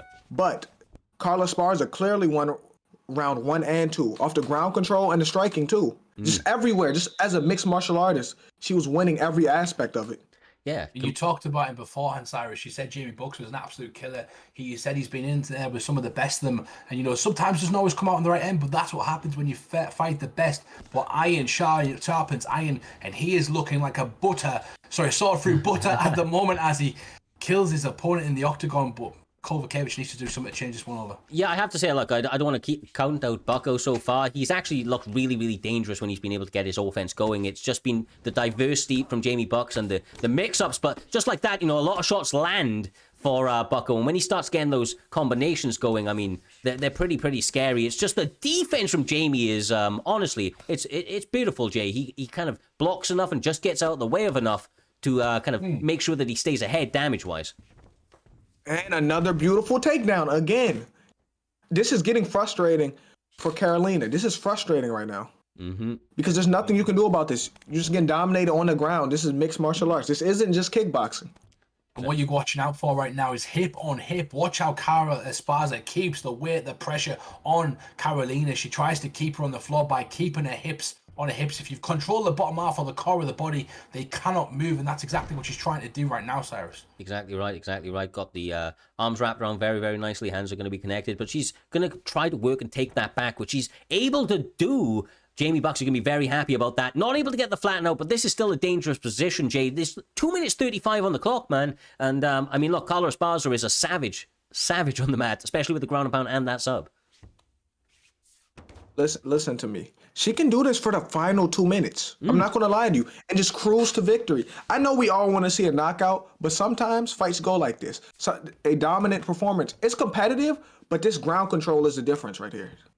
It definitely is. And you can see the person who needs to do something, the person who needs to win this fight and get out of this position, because we do believe they're losing on the scorecards, is Bucko. And by doing that, he makes himself susceptible to being obvious. And that's exactly what it is right now, as Jamie Bucks again slices through his face, Cyrus. The blood is starting to pour. There is a streak on the floor. This looks like a horror movie right now. It does. The blood is being scattered from left to right. Every single shot, even through the body, you just see little bits of blood spray out.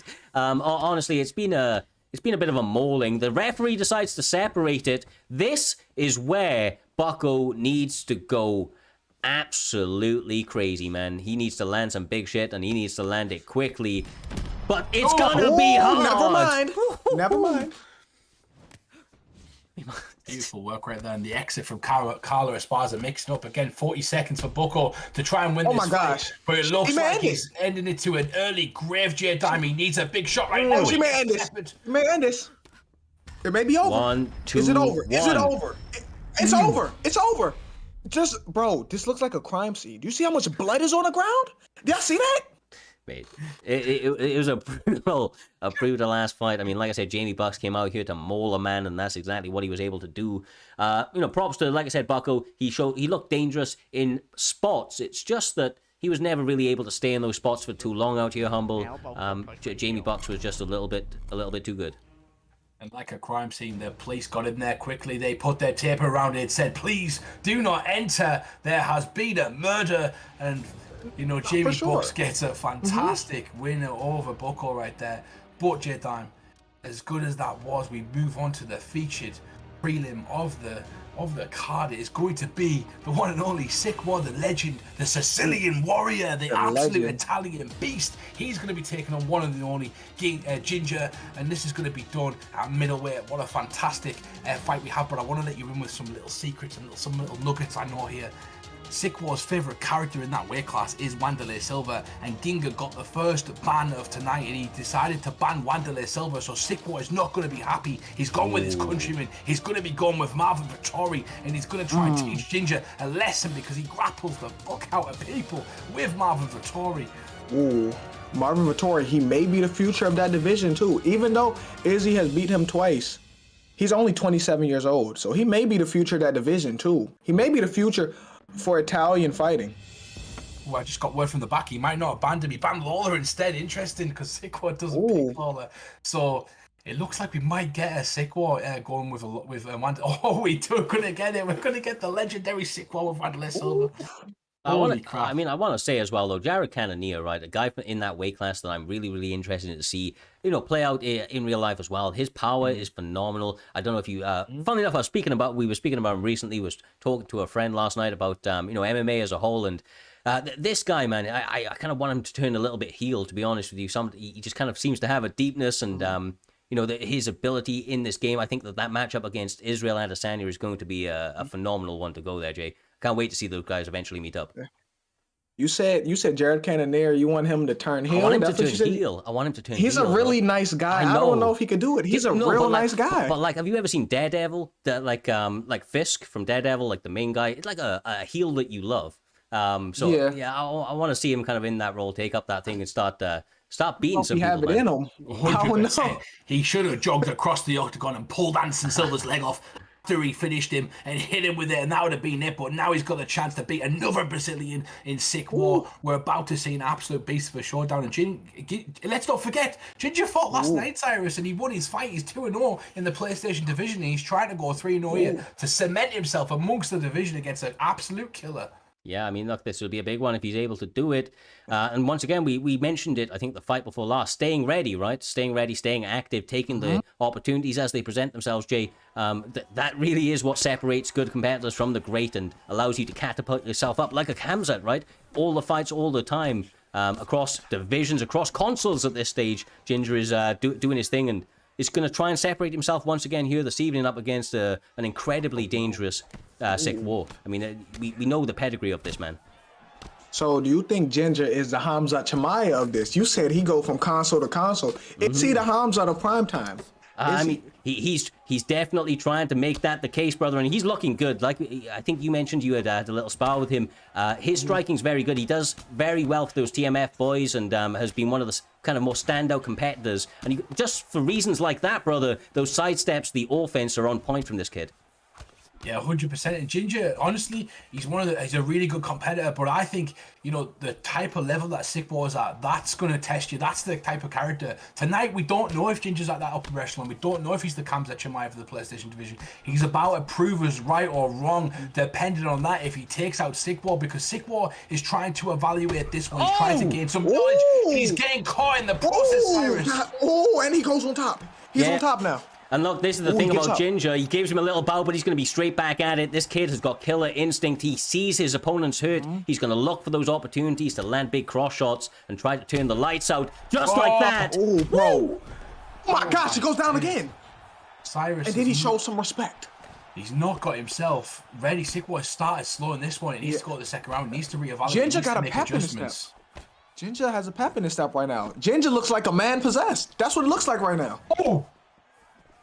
Good flurry there from Vandalay Silva. Sick War trying to answer back with something out here, Humble. But the combinations keep coming from Ginger. That forward momentum, it seems to be perpetual.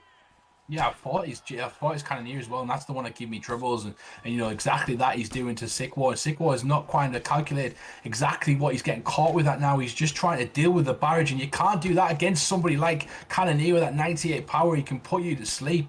He's lulling him in, and it's just a simple case of who's going first at the moment. And right now, Ginger has all momentum right now. We talk about how good Sick War is, but Ginger not stepping back.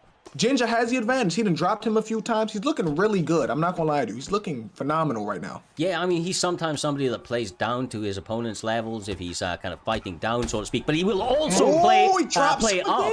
And I think that's what we're seeing here this evening, Humble. He's playing up. He's really, really kind of leveling his kind of skills up. And once again, this isn't even on his home console, so he's going across the PlayStation and, I mean, doing really well, brother. Doing really well. These short notice fights quite clearly agreeing with the kid.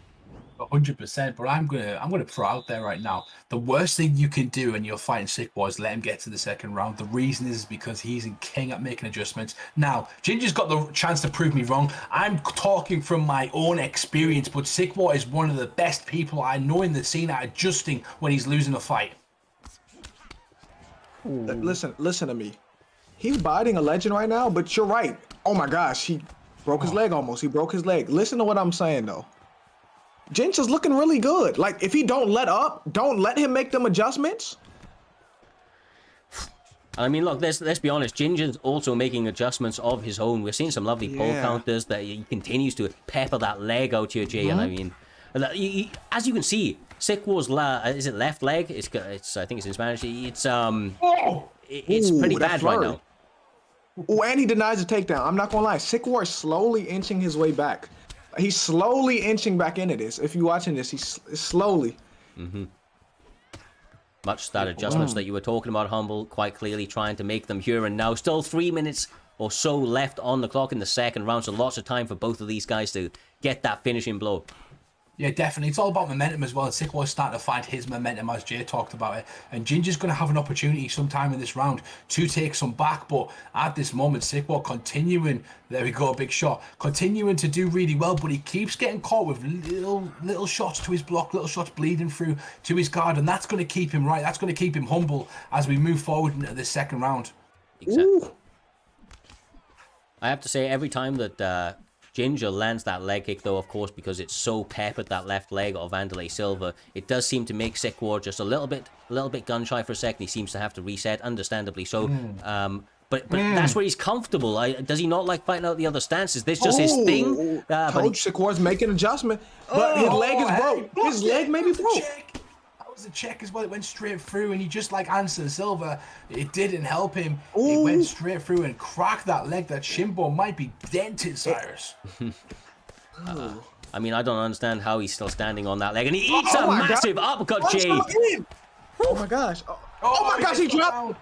Ginger's gonna try and jump. Oh my gosh! Right now, Ginger's looking really good. He's playing out his mind. He's rising to the occasion right now. But Sikwar is not backing down. He has one leg, but he's still fighting. Inside, into the straight humble. The combinations continue. Sikwar not backing down from a fight, but eats another one. You give this man no leg, you give this man a walking stick, you take his eye out, he will still come forward and come after you. The Sicilian warrior is not out of this one. It's up to Ginger to put him away. And until he does, I still do not believe that he is going to win this fight. And he has to take him seriously and get him out of there, Jay. Listen to me. Ginger's looking really good. You think he's gonna get him out of here now? He it's is, 10 brother. seconds. He got him out of there. Oh my God. He ended him. Ginger with the upset. Ginger has taken down a legend.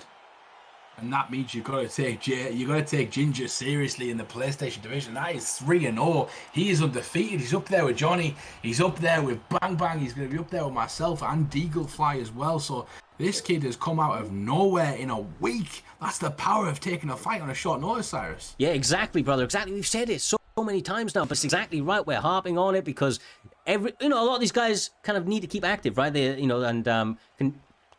is the sort of thing that really allows yourself to kind of catapult yourself up. It's like you say, in the case of a week, man. In the case of a week, he's now 3-0 on the Xbox side because he was active, short notice fights when they needed, found himself in the right position to take those opportunities and gets his hand raised over a legend here this evening.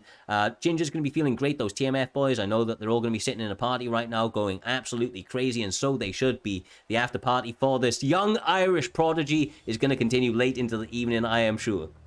Yeah, 100%. And I big up Sikwar because I've seen him be champion in every single league he has been in. He's one of my good friends, and I've watched him beat some of the best players in the world when they were at their best as well. Sikwar is no joke amongst the community. To beat him, to get a win over him, that's a huge statement right there. So Ginger's done a fantastic job, and we've got to start taking him seriously. So that takes us nicely onto the main card, Cyrus. And we've got a hell of a card coming up. Yes, we do, my man. We're just going to have a little bit of a look and a rundown of it. Of course, Haroon up against KM Caliber, two guys that are on an absolute meteoric rise within Primetime MMA. Haroon, the reigning champion, and Caliber absolutely tearing people to pieces recently. Once again, another guy that takes short notice fights out here, Jay, getting himself a title fight as a result. But also, going to the PlayStation side of things, B3 Bang Bang stepping in once again, short notice up against Deaglefly, getting his opportunity and trying to get that gold on the PlayStation side, which is massive, bro. You guys have been killing it on the PS side. Listen to me. From what I've seen from Deagle, that boy's good. The only time I seen him play is when he beat the mess out of you, Humble. That's the only time I seen him play. I played Bang Bang once in ranked, and he's a hell of a pressure fighter. Like, he's a great fighter, too. So we'll see. We'll see what happens in that matchup. Yeah, exactly, brother, exactly. And, obviously a couple of other fights that we need to keep our eyes out on. It's going to be FSK Gamp up against TFA Pug. The man that was dropping all those donos or subscriptions earlier on the chat is getting the hype raised ahead of the bout. It's his biggest test so far out here, right, Jay?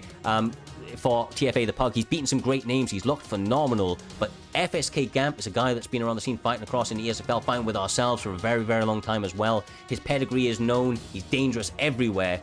And I think Pug is trying to make a statement here this evening, trying to get his hand raised over such a gnarly veteran. It would be a great feather in his cap. But listen, as we know, MMA and UFC, anything can happen. Like a bunch of underdogs won today too. Like people was losing a lot of money today because anything can happen. It's a fight between high-level people. Yeah, exactly right, brother. Exactly right. And I just want to give you one last kind of rundown of the evening before we get going into KIA Notorious up against Mohammed Mokaev. We do also have a kind of a last-minute put together, which is a fight that we've actually seen a bunch of times, right? It's going to be between Fadinator, FSK Fadinator, up against BFAP's very own Trixie. Trixie is known as the pound-for-pound GOAT within Primetime MMA, holds the record for the... He's the GOAT, brother. He holds the title for the longest title defense. He went on a 20-odd fight win streak. 20-something? 20-something odd, yeah, across the... Wow. I think it was Season 2 and the beginning of Season 3 on the Xbox side of things. Lost his very first fight of that season and then did not lose again. Did not even look close to losing for a very long time. But he's lost a couple in a row for the first time in primetime, even IFL history before that. He is now on a 0-2 two-fight losing streak since losing the title to Haroon. And he's up against a fighter in Fadinator that he's beaten 4 times in title fights. Four times in title fights. These guys have been neck and neck. So listen, so he can't underestimate him though, because he can look at it like, say you beat somebody every day, right? You want to underestimate him, be like, it's an easy night in the office. And right now, he can't afford to underestimate him because he's on a losing streak. He's lost 2 fights, and he's not used to losing. Before that, he was on a 20-something win streak. He's not used to losing, so we'll see what happens in that fight. Exactly right, brother. Exactly right. Honestly, I am pumped for this card as a whole. We're going to get straight into the next one, though, here, Humble. We're going to be having KIA Notorious up against Mohammed Mokaev. These guys are some pretty good players over on the PlayStation side. I don't know if you've had the opportunity to fight them, but I know that you've had the opportunity to call some of these guys fights before, and they're straight killers, bro. Strikers delight. Opportunity to fight them. Opportunity every single week with KIA Notorious, as he is my camp mate, one of my good friends in Lee McGrath. This guy is an absolute killer in action, as it says by the name. Notorious is a fantastic competitor. I'll give you a little story about Notorious. So when we had KIA to start with, I brought KIA Notorious in after we sparred him. I think he came in straight after we sparred and everyone loved him on the team. Then I started getting messages from random people saying, I love fighting this guy, KIA Notorious. He's a fantastic competitor. And, you know, he was bringing light to our team because he was fighting in such a fantastic manner that he was destroying people and doing it in a classic way. But lately I've been getting messages saying I hate fighting KIA Notorious because he is destroying people in a fantastic manner. And people are starting to notice this guy throughout. And he's fighting Mohammed Mokaev. Mohammed Mokaev did fantastic last season. It's going to be interesting because now we're into the picks where you can pick the Conor McGregor, the Dustin Poirier. So it's the first time tonight we're seeing these guys. Yeah, so once again, the fighter ban is still in place. So the higher rated opponent gets to fight or higher ranked opponent gets to ban a fighter in each weight class, and the lower ranked fighter gets to get the first pick of said fighter. But once again, no restrictions in this one, right? So these guys can go completely fine. We're not going to see any mirror matches. We're going to see a Conor McGregor up against Dustin Poirier. For the first time this evening, I am happy to say, and I think it's going to be one hell of a way to kick off this main card, Jay, as these guys look to trade some leather in the center of this octagon. This should be a great fight. But here we go again. The rematch again between Dustin and Conor. Definitely. And this is essentially, is this the 4th fight they've had? And obviously Dustin Poirier, a great fighter, Jay, a fantastic fight, one of the greatest of all time. I know you agreed on your stream the other day, but he's fighting he's a great fighter. A weak-ass Conor McGregor. No, I'm joking.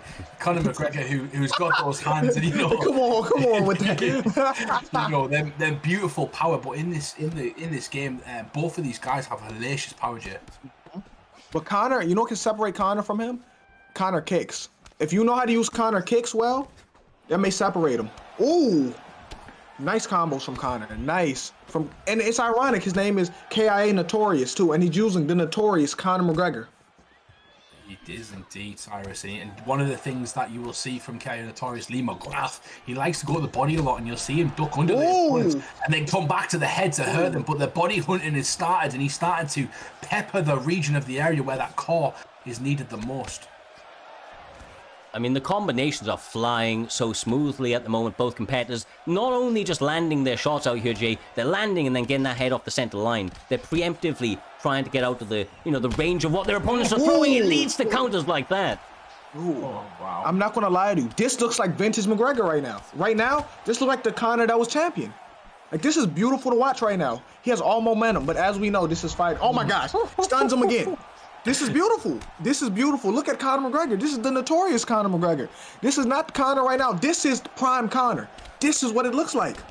Oh. Primetime Dynamite there telling us what it looks like, and it definitely does look like that. And I just want to shout out as well to the boys from Ireland in our team, the KI Notorious, the Filthy Uncle Bens of Primetime. Those boys have been active every single week, sparring each other, doing what they can, and they shout their flag loud and proud. They are not the type of people to wear it, not wear it on their sleeve. They're so passionate about their city and their country. You've got to think Conor McGregor's a huge influence towards that, and that's what you see right now, the passion through the MMA community in this game. Yeah, and I mean, he's doing the style proud, he's landing beautifully, Jay. I mean, this is craziness. Oh my gosh. Is it over? Mess about. The Killers in action is in there, and he was over. Hey, listen. Oh my gosh, he was just styling and profiling. Amazing work. And that's what I mean, beautiful. Cyrus.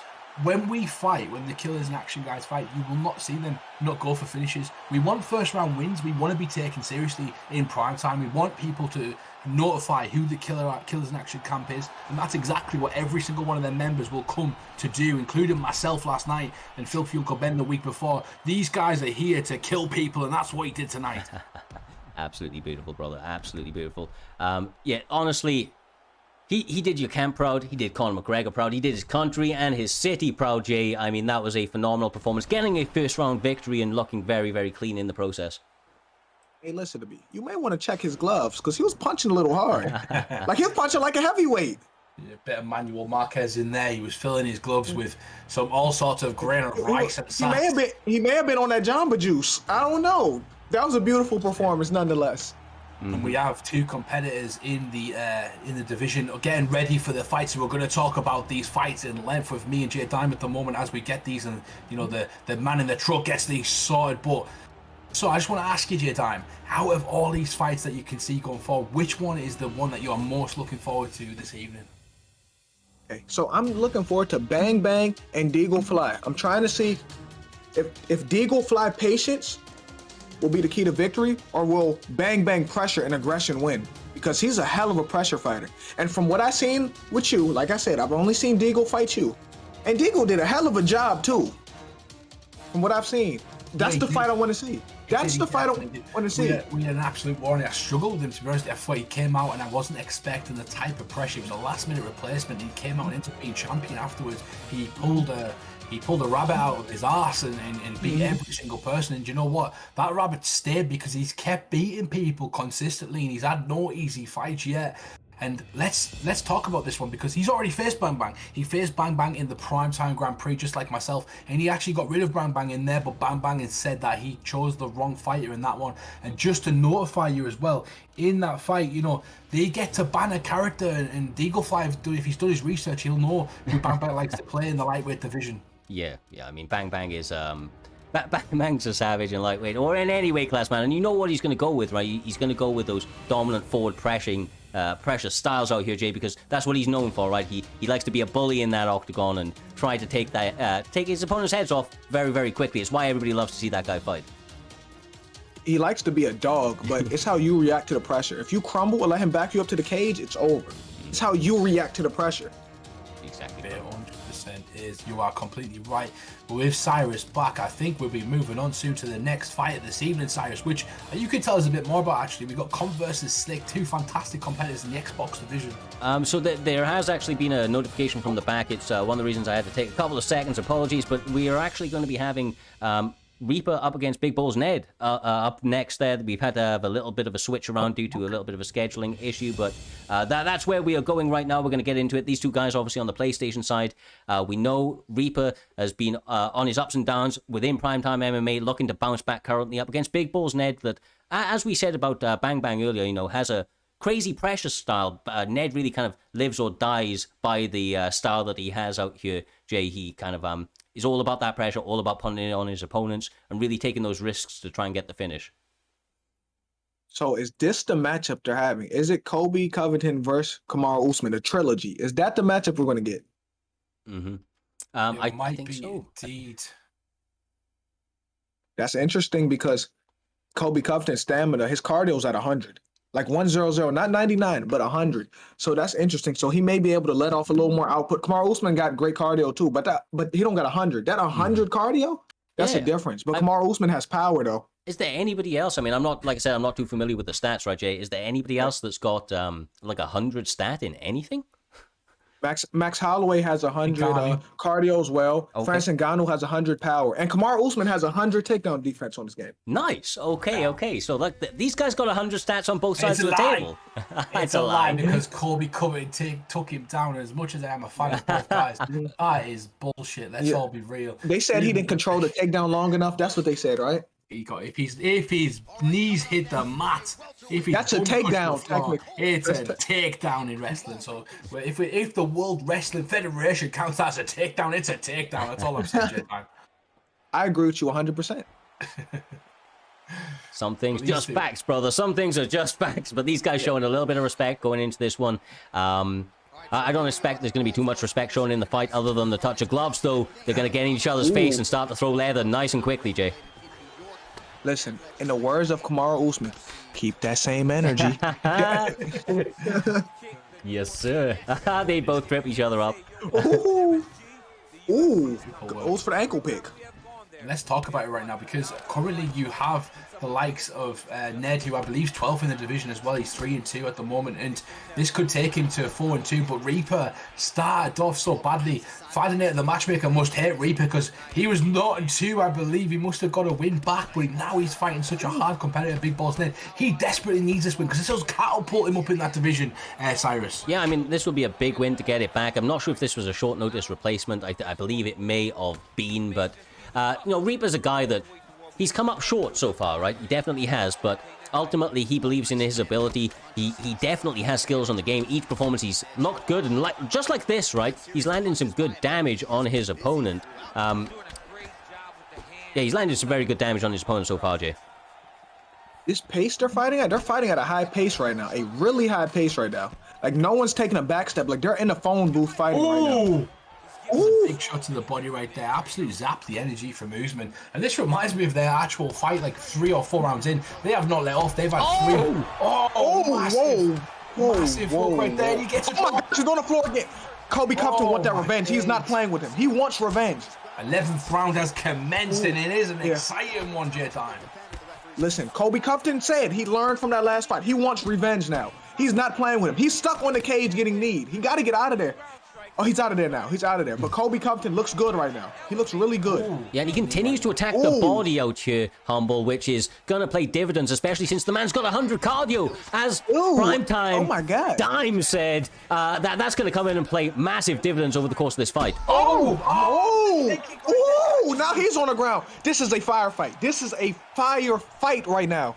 Beautiful work from Reaper. Reaper, I remember his last fight. He's definitely 0-2, by the way. And he came off commentary to do it, and he was so disappointed in himself. You could hear that his voice was flat. He did it. He wasn't happy with his performance, and he's coming out tonight and he's making up for that because this has been a hellacious performance. And what I'm liking him as well, there's a bit of clinch work in there. I'd like to see some takedowns. I know he doesn't like to, but I thought he's Kobe Covington. When he takes you down, he's an absolute killer, and if he keeps you down, he can chip away at you, Cyrus. He really can. And my God, that body work, man, just over and over again. But there's the counter from Big Balls Ned, Jay.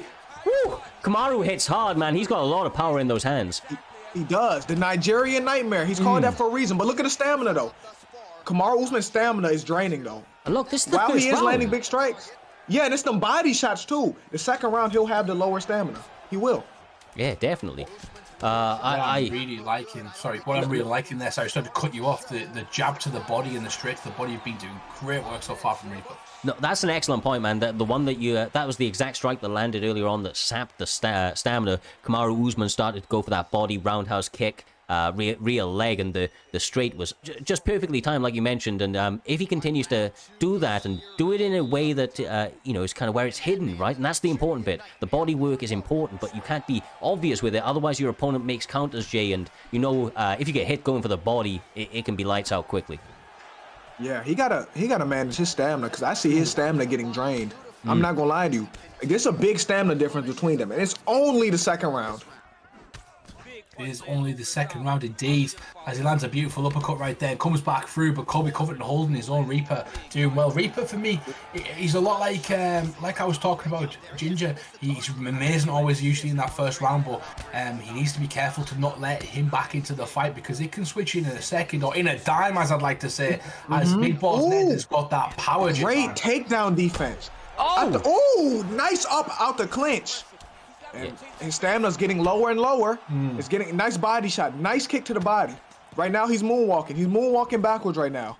Oh, don't throw that overhand. Yeah. Needs to keep it very, very tight. And you know, sometimes when you're having such a great start, it's obviously very confidence building, but it can also be a little bit deflating, right, Humble? Because if you don't get your opponent out of there, it can, you know, kind of, you start to think, what do I need to do to get him out of this fight? And then they start to eke their way back in with little shots like that. Yeah, and they need one knockdown. One knockdown can finish the fight, even if, you know, you don't get that big stun. As long as your stamina is good enough, if you land that one clean shot, you can knock your opponent down and then follow up with some accurate grounded pounds as well. So there's other aspects of the game to finishing the fight. It's just whether or not Big Balls Ned can catch him. Oh my God, he's on the ground. Hey, this may be it. He may end this. Will he end this? No, he reverses it. He reverses it. And this is going to go for submission. He's gone for the armbar right now, and this is going to be a race. Here we go. We're about to find out. Okay, let's see. Starts. Yeah, he's let go. Shout out MMA Troll coming with a raid of 18. We appreciate you coming through. You have joined at just the right time as I throw it back to Hummel. The finish, you know, is not too far away with those sorts of shots on the ground. It's just the stamina's a little bit suspect at this stage due to the bodywork of Covington, right? Yeah. Beautiful work right there as he gets back to half guard. But as you were saying, you know, the Reaper's done a fantastic job. I've said he's going to take it seriously. The high rank fighter in Ned is having some adversity right now, and Ned needs to turn it around if he wants to win this fight. He needs to do something drastic because Reaper's been so good so far. Grappling seems to be a good shout for me, Cyrus. Yeah, it really does. The stamina may be problematic, though. Obviously, Covington's not too bad on the mat either, especially in the scrambles, but they are now back to their feet, and I'm sure Reaper's going to be having a little bit of a smirk on his face as he pops out that double jab there, Jay, trying to really get it all going and put the finishing touch on a beautiful performance. Ooh, listen to me. Kamaru Usman's close to done. Like, I don't want to count him out, but he's for sure close to done. Look where his stamina's at. Like, this is way less than half. He keeps hitting him to the body. He can get him out of there. Definitely can, but I like that Usman can stay in the fight, and you know, he does a fantastic job of just keeping himself in there. If Reaper can't get him out of there in the third round, it's going to get close with the stamina, and the vulnerability is going to open up for Big Balls Ned, and he knows that. He's trying to keep himself in the fight as long as he can because his power will transfer through even when tired, Cyrus. It really will, and kind of that brings me on to a point that I think that this is when Reaper should grapple. He's been doing so well on the feet. I know it sounds mad, but it's the safest option for him, Jay. And we know how dangerous Ned is. He's got that killer shot drilled into him. He will, you know, kind of capitalize if the opportunity presents. But never mind. He proves me wrong. The body rock is there. Oh my God. Them body shots taking a toll on you. It don't matter how good you are. Oh my gosh. You gotta watch his stamina now. Oh. Flying like a helicopter, he goes at him with that spinning back fist, and we all know that is a tremendous weapon. Ben Askren was using it earlier on, and this looks like it's it for Reaper. He dodges the shot. Oh no, it may be over. It may be over. It may be over. To the face. Usman survives again. He's up against the fence, and he is on wobbly legs right now, Cyrus. Yes, sir. I mean, the absolute onslaught has been non-stop from the side of Reaper, doing the TMM boys proud, quite clearly trying to lead by example. And, I mean, honestly, Jay, he's looking sensational here this evening. Big Balls Ned, the higher-ranked opponent, taking this fight, obviously, on short notice, and, I mean, having all sorts of problems, bro. That body, his body is done. He's done. He's going to be sore in the morning, too. He's done. Essentially, this fight may be over. Look where his stamina's at. He's done. It's over. It got to be over. It has to be over. Oh, he let him up. He's let him up. He goes timber as he falls to the floor. Hey, you see where his face at? His face hit the floor. His face is on the mat. Like he had butted the canvas. Great performance by Colby Covington. Great performance. Face down, ass up is how Usman ended up. and we move on as Reaper comes back from the dead, and I mean the dead. This guy was not. So he's 0-2. He'd lost 2 fights in a row, and what a performance! Fighting somebody who was higher ranked, I believe, on short notice. I'm not 100% sure in that, but he comes out with a fantastic win, and he wasn't messing about tonight, Cyrus. No, he definitely wasn't, man. He definitely wasn't. He saw an opportunity to, get himself back onto the winning track in a big way as well, right, Jay? Because being 0-2 to come up against somebody that's ranked like that on short notice, he took that short notice opportunity that we keep talking about, and he run with it, man. He run with it. He excelled and really rise to the occasion. Hey, listen to me. He beat him like he stole something. He beat him like he stole his bike. That's the way he beat him. He beat Kamaru Usman up like he stole his bike. And then the match ended by his head hitting the canvas. Like, his head literally hit the canvas. Yep, exactly, bro. Exactly. This does, however, guys, take us back on track for this evening. KM Valentine up against FSK's very own competitor. Two gentlemen that, quite honestly, have some silky smooth striking out here. Humble. We've seen them before. They're known within the community, come from very reputable camps with known prodigies on the kind of rise. And I think Valentine, being the leader, wants to kind of really lead by example, continue to get his hand raised. He's had some fantastic performances, but his work is cut out for him because Comp has shown to be a man that has been able to take these fights on short notice, rise to the occasion no matter who his opponent is. Yeah, definitely. When you are a leader of a camp, it adds extra pressure. You have to go out and set an example every single time. Your scrutiny, your leadership, your team mentality is questioned every single time you perform. You need to be as good as your teammates, if not better. And that's exactly what Valentine's going to have to do tonight. He's going to have to prove to everybody that he deserves to be the leader of his team. And it goes to the same for Competitor, because Competitor, he's exactly that. Every single time you fight, he shows up and he has fantastic performance. And that's why he's on the main card, and that's why we're going to be seeing a Jose Aldo versus Cody Garbrandt picture time. Listen to me. That's an interesting match because Jose Aldo leg kicks can give him hell, but Cody Garbrandt's good everywhere, but except that chin. He tests that chin. We'll see what happens. Yeah, exactly. But look, I'll be honest with you, Valentine, like I said, trains with one of my old training partners in Cold Blooded, who, in my opinion, probably has one of the best Cody Garbrandts on the game, period. Just defensively so sound. And, obviously, like I said, the pressure is definitely on when you compete, but Valentine's he's been rising to the occasion, over his last couple of fights, really, really been looking, kind of extra clean on his approach, getting, more defensively sound, landing his offense very creatively. Just has to be careful not to get lured into a brawl with Comp. And that's not really the way the Comp fights either way. I mean, these guys really do kind of both approach it very technically, Humble. Yeah, technically sound, but at the same time, the points are at stake. The first round finishes, and Aldo with Competitor, he's had a massive upgrade recently as well with the new patch, and that's gonna play a factor, especially with his boxing, his power. I think it's at 96 and 95, so the speed as well. So Competitor is going to be able to hang with Cody, if not better. And the chin of Cody, when it gets tested, it usually breaks Jade Diamond. That's what we might see tonight. Yeah, I agree with you 100%. But Cody Garbrandt's doing something really interesting. I didn't even know he had that. He got a capoeira kick, and he's been mixing it up to the body. That can pay dividends in the second round, but he got to not eat punches. He definitely does, and I want to say one thing. Valentine is starting great here, using the jab very well, keeping the pressure on his opponent, but Comp is a man that really, really does get better with time. The longer he's in this fight, the more he's able to adjust. The body work continues to add up for him. He continues over and over again to put money in the bank out here, Humble, and he has in all of his performances. You'll see little body upcuts worked in after little slips and so on, and honestly, it's beautiful to watch. Yeah, it definitely is. Just an interesting note for these two as well.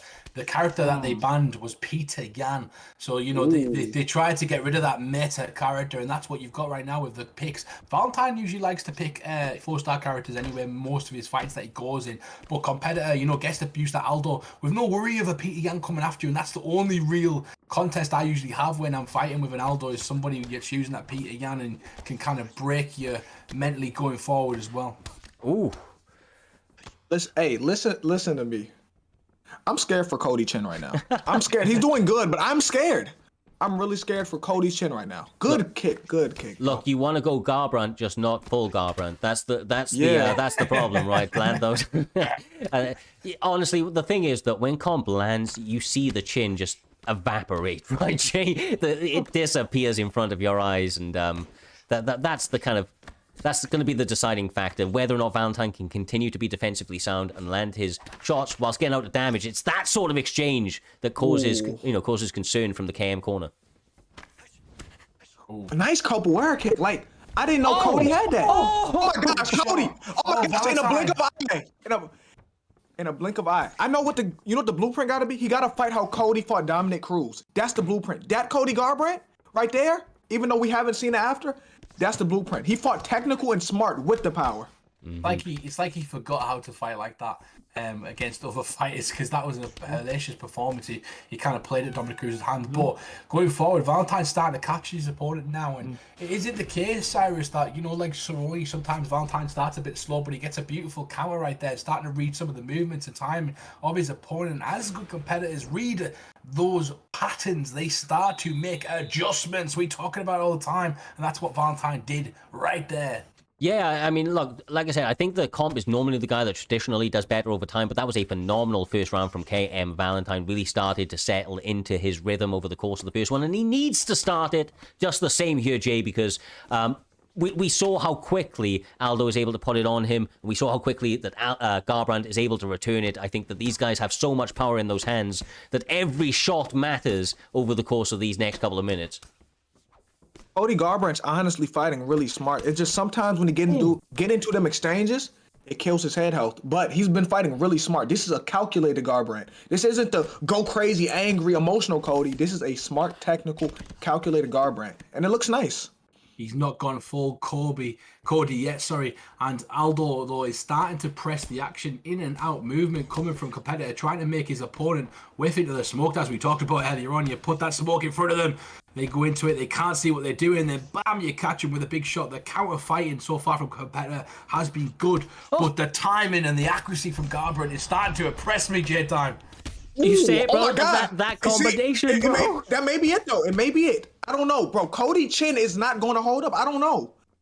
Like, as good as he's fighting, that chin. And then he got some blood going down his eye, too. Yeah, that cut could become problematic a little bit. I don't know whether or not... Oh, my God. The combinations, man. Like I said, Comp just continues to turn it up over the course of the fight, and the damage is accumulative from him. He never does anything massive at any massive kind of singular point. It's just keeping it fundamental and keeping it very, very sound in all departments. Valentine has done fantastically out here, Humble, but... the damage is definitely starting to mount up, and Aldo, he hits like a truck, man. Every single shot really, really is adding, massively to that full head health destruction. Beautiful. Way to duck that. That's beautiful. Kick to the face. Nice up kick, Valentine. Nice up kick. Can Valentine adjust? And as you were saying that, I was about to say, it's just a calculated performance so far. He's teasing his way into the pocket. He's trying to get the perfect read by making his opponent make mistakes, and then he gets beautiful combinations ready in his chamber, ready to fire that gun, J-Time, and put his opponent out of there. Oh, listen to me. Cody chin is shot. As good as he was fighting the first round, his chin is shot. Yeah. More shots, he's done. Competitor, can he do it? Competitor's in the mouth, ground and pound. Here we go. Valentine, can he survive? Oh my God, just by the skin of his teeth, man. He's blocking a lot of punches with his face right now. Beautiful work. That beard protected him, J-Time, as he goes. With them beards from the Chechens, as we're going to see tonight, and the Dagestanis, Islam Makhachev, that sometimes helps you out. Could it have been that Cody Garbrandt's chin kept him in the fight by the hair of his chinny chin? That little tiny bit of shock absorbance, right? But no, this is pretty nasty at the end as well. Comp is obviously quite good on the ground. We're seeing Valentine just continue to fake it out, trying to not take any more damage. But that was a difficult second round after such a good first one, right, Jay? What adjustments would you like to see from Valentine going into the third one to try and get the fight back on track for himself? He needs a stun. He needs a stun. But right now, to me, it looks like Cody chin is shot. And honestly, he needs a gun, because one little shot going to put him down. As we've seen, one drop just accumulated over and over again. He's kept getting dropped. It's just Cody chin at this point. 100%. And that's exactly, it's a calculated beatdown so far as well. And that's exactly what he's doing right now. He's going to try and knock him out against the fence competitor, not letting his opponent off at the moment. And Valentine mixing it up, Cyrus. Yeah, no, he's trying to just give his opponent different locks, but the damage, the body rock, the head rock, competitor pouring it on, and that has surely got to be it. But my God, he survives again, Jay. I don't know how he's surviving. Like, this is actually impressive because Cody Chin is shot. He keeps going down. But to his credit, he's not giving up. Mm-hmm. Beautiful work right now as he goes for a head kick. He's got it back in. If he lands a big shot, oh, he gets caught again. This could be Oh my gosh, raids it on his opponent. That is a barrage of punches right there, J Diamond. This could be it. It looks like it. It's over, brother. It's over. It's it. Wow. That's it. What a performance from competitor, getting the job done. We talked about the importance of getting finishes, Cyrus, and that's exactly what he did right there. Yeah, exactly, man. And look, I called it at the beginning, right? That Valentine is a phenomenal competitor, but you have to be careful of the way that comp adjusts over the course of the 3 rounds. Valentine came out here and looked fantastic, man, in that first. Started looking good in the second, and comp just made some adjustments, Jay, that really kind of allowed him to elevate himself to a point where he was able to find the opening for that final kind of sequence. Like I said, momentum's a hell of a drug. In the first round, that was Cody's round. But once he got dropped once, it just accumulated over and over and over again. He just kept getting dropped. It's his chin. It's shot. And momentum, that's a drug. That's a hell of a drug. Exactly, bro. Exactly. Well, I think, guys, this is the moment that we move up to the next point. It is going to be FSK Gamp. Obviously representing the Flow State Kings up against TFA's Pug, the owner of TFA. These guys are savages, both on, like I said, opposite respects. A very, very diverse set of skills, Humble, and I expect this one to be a war for the ages, to be honest with you. Pug has an opportunity to get a great feather in his cap, and of course Gamp is trying to get that one step closer to challenging the belt. Well, as both of them are, actually, given their current records. Yeah, definitely, and you can put your bets on in the chat right now to see who you think's going to win this fight. Looking like a lot of people going with Gamp at the moment, but Pug, one of the guys who's subscribing in the chat, he's a fantastic competitor, a bit out there when he comes to his strike, and he likes to throw nice kicks and nice combinations, but he's got some good grappling as well. But Gamp, once credited by Zeus as one of the best grapplers in the Xbox division outside of anybody from T4H, and that's an incredible sort of accolade to get from one of the best grapplers in the league, or in the Xbox division as well. You know, J Time, you know that guy as well. So this is going to be an interesting fight right now for Gamp. God ate my pig. That's the right Hey. guy. Hey, listen to me. Listen to me. That's a great gamer tag. God ate my pig. It is. And you're about to find out about God Ate My Pig, because not only is he a great gamer tag, he is a great competitor, a character amongst this community. Cyrus, a fantastic competitor, and you know, he always comes to short, and he's picked Darren Till right now. Yeah, exactly right, man, exactly right. And like I said, it's the way that they kind of the band fighters are coming out, the types of kind of positions it's putting people in. It's unorthodox picks, right? And I expect a big thing here. I honestly expect Pug to maybe try out the grappling at some point in this fight, because God Ate My Pig looked really good last time he used Till. Actually, I'm not sure if you would have seen it there, brother, but he quite clearly showed that his hands are nothing to be sniffed at, and quite clearly need to be taken seriously. Couldn't get my words out. Honestly, I would like to see Darren Till use his kicks, just to keep it at range. Use his kicks, kind of kickboxing from the outside, because I don't know, Robbie Lawler hands is lethal. Mm-hmm. Yeah, definitely. But at the moment, you know, these guys are kind of swinging backwards and forwards, and he's doing a good job staying on the outside at the moment, even with his boxing, using his movement well. But the TFA, they'll put coming forward with the hellacious, ruthless pressure from Robbie Lawler as he tries to put it on him. This one's already getting going, J Diamond. They are throwing lever at each other at the moment. Honestly, there's no backsteps being thrown. They are over here throwing punches in the phone booth. Do you see this? In the phone booth, they're just throwing punches. Yeah, not much quit in either guy, if any at all. The body work is something I am noting from God Ate My Pig early. He continues to, drop that straight and lead hook to the body. But I have to say, the jab of Pug is on another level as well. He really keeps the body out there, but that slip elbow! Woo! Ooh. Doesn't jump, nor rather be right there as they make a note of it. God Ate My Pig didn't jump, and that could come back to bite him in the arse, J Time, because you've got to take every opportunity you've got in this octagon. These competitors are too close, the fighters are too good, and they can come back in a second. Yeah, but that momentum, he dropped him once. I feel like he could drop him again. It's that momentum. You get that confidence once you drop him one time. Lead hooks there. The sidestep is beautiful. Really, really looking for counters on both ends. And there he goes with the jab. Like I said, a very, very educated jab does the pug. But he has to be careful. The pulls. I mean, Jay, he's done that a couple of times now. That's got to be concerning and off-putting if you're the pug. Yeah, bro. I love a good pull. Counter slip. Oh, a beautiful slip. He got to survive. He has to survive. Oh, the pug comes forward and nearly knocks his opponent out. Jay catches him there with some beautiful boxing, and he's got the center of the octagon. Even though he's getting caught a few times, that center of the octagon is so important. Yeah, ooh, he got to watch out for them slips. God ain't my pig. Got to watch out for them slips.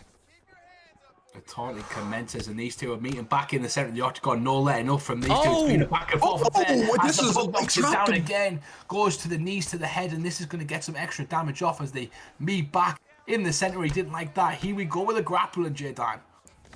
That's actually smart. Get a few shots in the clinch. That's smart. Yeah, exactly. Maybe slow his opponent down a little bit, right? That forward momentum, that pressure was becoming problematic, to say the least. These knees in the clinch up against the cage are going to pay dividends, you know, when they separate. Goes for the head kick as well, Humble. I mean, Gamp is looking for that killer blow, but Pug just seems to be happy to eat whatever he needs to and land tenfold. It's just the pull counters, and he doesn't seem to even be concerned about them. He just walks through them and continues to land his own, like he knows that Robbie Lawler's going to, you know, kind of have that power to be the difference, I suppose, in this one. That's the patience, and you see that as well. You know, we've seen a bit of grapple as well from Got My Pig, not much on the grappling side on the floor, but he did try to use the clinch work, which Darren Till's known of. We all know Darren Till's been working with Kamza Chimaev, but at the moment, Ruthless Robbie Lawler's about to put him in sleep, J-Time. Oh my gosh, there's a reason they call him Ruthless Robbie Lawler. You think he finishes this here? There's no head He survived. There's nothing. He survived. How did he survive that? How? I lost a fight like this, so I do not know. We know, Humble. We know. We know Got My Pig can come back, but he needs to do something drastically, Cyrus. He really does. Those knees to the body, you know, gonna try to maybe get Lawler to back up, but nothing seems to stop this momentum. Nothing is stopping those combinations, Jay. I mean, I don't know how much more the head health of Darren Till can take. I don't know how much more punishment he can take. It's still a really competitive fight. He stuns him to the body. He stuns him. What a fight we've got right now. These two are trying to kill Oh my gosh, he stuns him! Modern day gladiators. An elbow. Oh my god, that lead hook, man, is money! Will Darren Till win for England? Will he win it? Oh my days. This is a crazy fight right now. He's starting to throw the knees to the body, trying to hurt his opponent. TFA, the pug, his body is nearly getting touched. The elbow comes as well. Got My Pig, not afraid to get dirty, Cyrus. No, definitely not. Taking this fight as seriously as anything he ever has, making sure that he gets as dirty and gritty as he needs, Jay, and it is obviously having an effect on the pug. It's making him second guess what he's throwing. This is a nasty fight right now. This round specifically is a nasty round. There's been multiple stuns on each side. Definitely. We got dropped. Lead uppercut knocks him down to his back, and he's got a chance to finish him right now. Doesn't go for it. And this is what I was talking about earlier on about not finishing your opponent. Drops him again. I said, was it going to bite him in the arse? And biting him in the arse, it might have done, Cyrus. Yeah, quite possibly. Oh, the pull counter. Elbow. Is it over? Oh. Mate, that's mad. That is madness. He's back alive. Oh, my God. Look at his head health. He has none. He has none. Guys have survived with 0 head health. Cyrus, brother, another chance right now. This is savage. That is savagery. It's over. Oh, fuck, man. That is craziness. I mean, I feel bad for Pug. He had a phenomenal performance, but God Ain't My Pig showing that, you know, why he's so dangerous. Never count this man down and out. He will rise to the occasion and find a way out here, Humble. He found a way, bro. That was a tough fight for him. What a crazy. I was just saying about how he let his opponent back in the fight. He must have got rocked nearly 3 or 4 times, dropped twice, and still nearly got finished as well. Remember, he was 1 shot away from his head health being, well, it was gone. There was nothing left, but I guess finished. And the difference was in this round, Jay, was that he postured up a second time and landed the extra amount of ground and pound needed, whereas his opponent stood up and tried to finish him, letting God My Pig recover. Honestly, I don't know how anybody would have won that fight. Listen to me. Back and forth. I thought it was going to get finished on both ends. Just stuns after stuns after stuns. But at the end of the day, Darren Till got the job done. He got the job done indeed, Cyrus. And that moves us on to one of our 3 main events of this evening. We call them main event, co-main event, and Fadinator versus Trixie. But let's be real right now. These are 3 main events of this evening, Cyrus, because we have one of the fights that happened in a lot last season in the main event for the Xbox title, Trixie versus Fadinator. They both find themselves in a position. There's been a pullout. Fadinator jumps in there, or Trixie jumps in there to fight Fadinator. And what a fight we have now. Can Fadinator get it done against Trixie? Tell us a bit about this fight in general. So, I mean, these guys have met a number of times in the past. Of course, Trixie was the long-reigning champion. Fadinator, the eternal contender, continued to dominate in the division, find himself in that title fight, and just not being able to get over that last hurdle when it got to the gold here, Jay. But as I mentioned to you earlier, bro, Fadinator's currently on the rise. He has been absolutely destroying everybody he has been coming up against, and the long-reigning previous champion Swift-Trix lost his belt, then lost the second fight, which is unheard of from Swift-Trix, up against KM Caliber, who we find challenging for the belt in the main event. And obviously that sort of momentum, it plays a factor, right? You're 0-2, you're coming up against a guy that you know is at the top of the top, who hasn't been able to beat you so far. That pressure has got to be mounting, and Fadinator's got to be kind of really, really welcoming this challenge, given the fact that he is on such a, kind of crazy spree at the moment. And then I'm looking forward to this fight because we're getting closer and closer to the main event. So I reckon all the fights gonna get better and better as we go on. 100%. This is one of my favorite fights to watch in primetime since coming over here as a PlayStation guy. If you're a PlayStation guy in the chat and you don't really know the Xbox guys, I am telling you this is going to be one of the fights that you need to watch.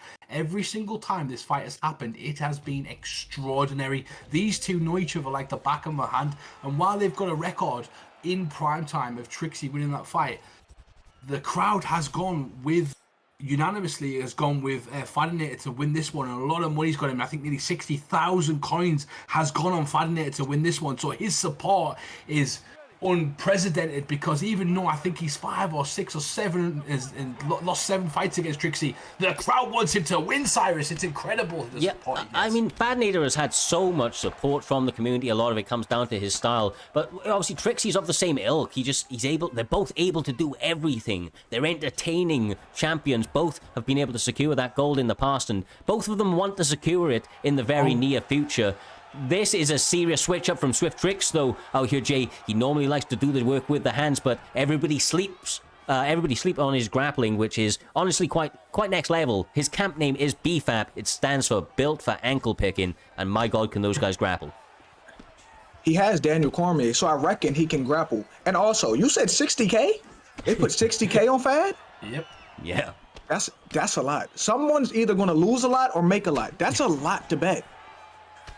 Definitely, and look at these two now going at it in the center of the octagon. I just want to talk about the position of these fights as well. Trixie currently number 1 in the division, I think. Fadinator's number 1 with 5-1 he is, and then you have Trixie at 4-2. These guys need to win this fight to get themselves in the title picture, and if Fadinator does it, he beats his nemesis for the first time in the new season, Cyrus. So, this is going to be incredible because they've already fought in the Grand Prix, and, Trixie got up on him already, so this could draw it to 1-1. What a fantastic fight we have so far. Yeah, I mean, look, if he wins this fight, he potentially gets himself into a title fight against a guy that he's actually got a big betting line against. He's beaten Haroon multiple times in the past. He feels like that's a favorable matchup, although Haroon does feel that he's made the necessary adjustments.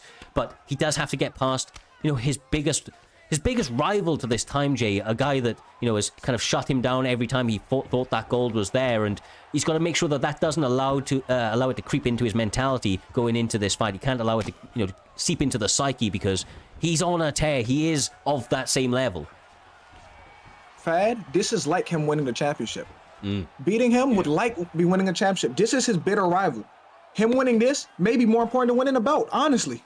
I completely and utterly agree with that one. I know, because I'm working with Fadinator. He's a young prodigy of the matchmaking side for the PlayStation. What a fantastic job he's been doing tonight. But is that distraction going to keep him away from kind of putting the effort into his kind of preparation for this fight. So that's a question. When you take on a bigger workload, you have less time to do stuff. And has Trixie made the necessary adjustments? Because he's lost 2 this season, which is unprecedented.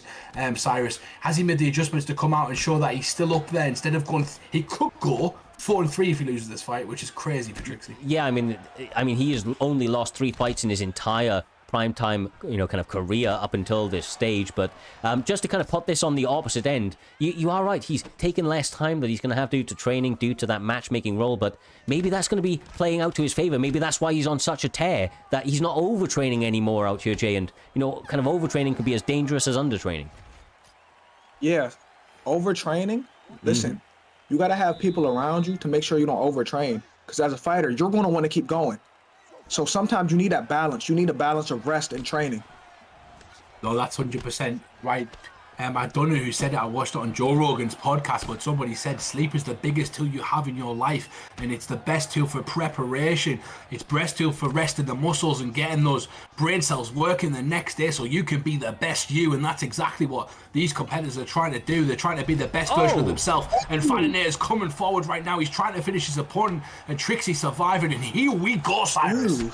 Yeah, I mean, he is turning up the pace. He's got him hurt. It's going to be confidence building. But Trixie changing it around there, Fadnate. Every time he finds himself in danger, he's more than happy to mix up the looks that he's giving Fadnator and therefore slowing down that output.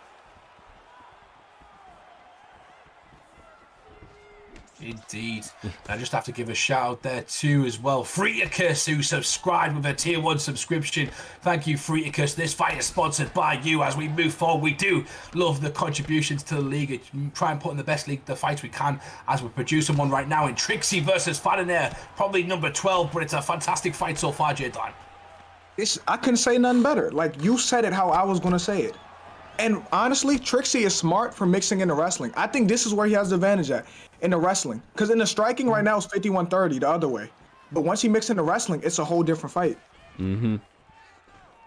Liking what I'm seeing all round. I mean, look, he might actually get it done here, man. He's got a head health advantage. Trixie is mixing it up very, very well, Humble. But the range that Fadnate is playing at, he just seems very confident. He digs with deeper. He eats an uppercut for his troubles as he tries to get a failed takedown, a hip toss there. And the people who bet on Fadiner believe he's gonna do it in this one. And it looks like Fadiner is doing a fantastic job. But Trixie starts to come back, and it was, by the way, 65. Oh, good pull, counter. Good pull. Good pull. Oh, he has nothing left. Gets my God. He's on the ground. Absolutely lovely work. Finds himself in top control. 1:30 left on the clock, Jay. That's a lot of time for Trixie to get some damage built up. These short shots are actually stacking up. His head health is half right now. Listen to me. This is what he should have been doing, mixing into wrestling, because it's a whole different fight. Now he has the advantage. This is his territory. And honestly, Jerry got to make it to the end of this round. He has to make it, because it's going to be a grappling fest for the rest of this round.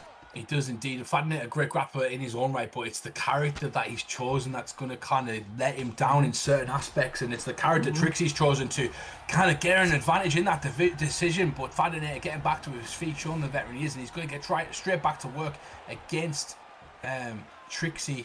And so far, what a competitive fight this has been, as always, Cyrus. Yeah, I mean, I just want to kind of chuck this out there, right? GSP initially started out his career striking quite a lot, and then over the course, took some losses, started mixing in the grappling quite a lot as well. And I think that may be something that Trixie was kind of neglecting up until this point. He was so dominant, doing a lot of it on the feet, that he maybe kind of shied away from some of his grappling skills out there, Jay. And when he's starting to mix it up, it keeps his opponents honest. He can quite honestly dominate if he finds himself in top control. So I have to say that I think that if he continues down that route, it could really, really start to tip the scales in his favor. But Fad is looking sensational on the feet. He's landing so much damage. I agree with you, but I have it 1-1 right now. Going into the third, I have it 1-1. Yeah. So someone got to put their foot on his gas pedal. Like, here we go. He denies that. But someone has to want this bad enough, because 1-1, you have to take the win. Yes.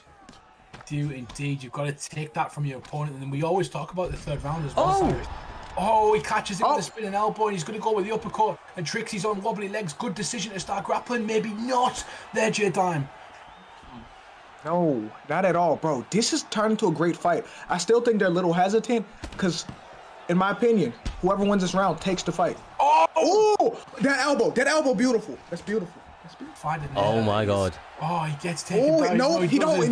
Nope. And just to pull it back there, Humble, to something that I think you were about to say earlier, this third round is often the one that has the biggest, biggest deciding factor on which way the judges go. They seem to really highly rate the third and final round and how you end out the fight, and that may be playing factors. I mean, look, I think a Swift Trick needs a finish here. He might need a finish indeed. Oh my God! Oh, he catches him again. How is he still alive? He goes down. This could be it. He could be finishing him. Fadinea could be finishing Trixie for the first time in boys. He almost had it. He almost finished it. He almost had it. Oh my God, I can't handle this. My little heart is beating. I said little, but you know how it is.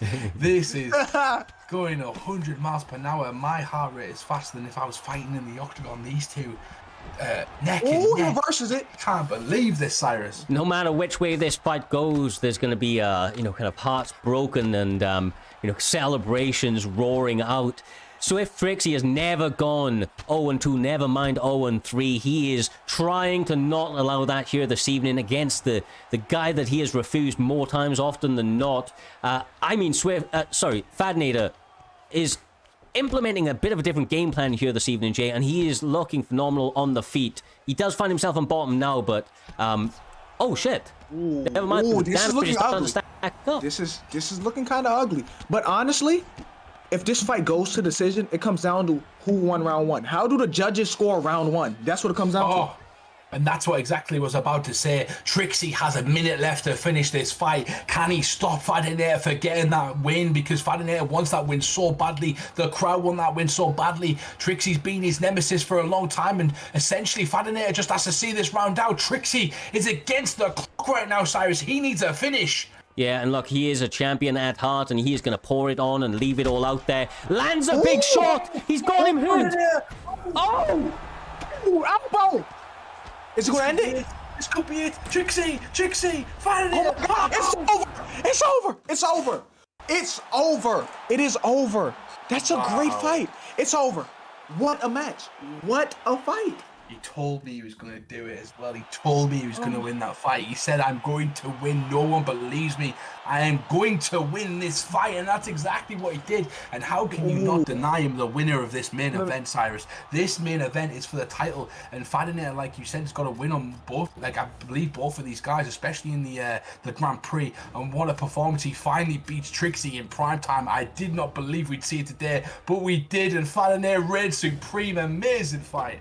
Yeah, I mean, look, that was actually mesmerizing. Another fight for the history books. Every single time that these guys, get out here and perform, Humble, they truly do represent and find themselves just, putting on such a back and forth battle. This time, Fadinator finally gets his hand raised. Trixie has been on kind of slippery footing recently, having a bit of a tough time, needs to make some adjustments to his game, kind of train with some of the guys back in the lab, and kind of get a little bit more zoned in again to make that next run. But Fadinator, how do you deny him at this stage? 6-1, has just beaten the man that he has never beaten before, and did so in a very, very convincing fashion, to be humble.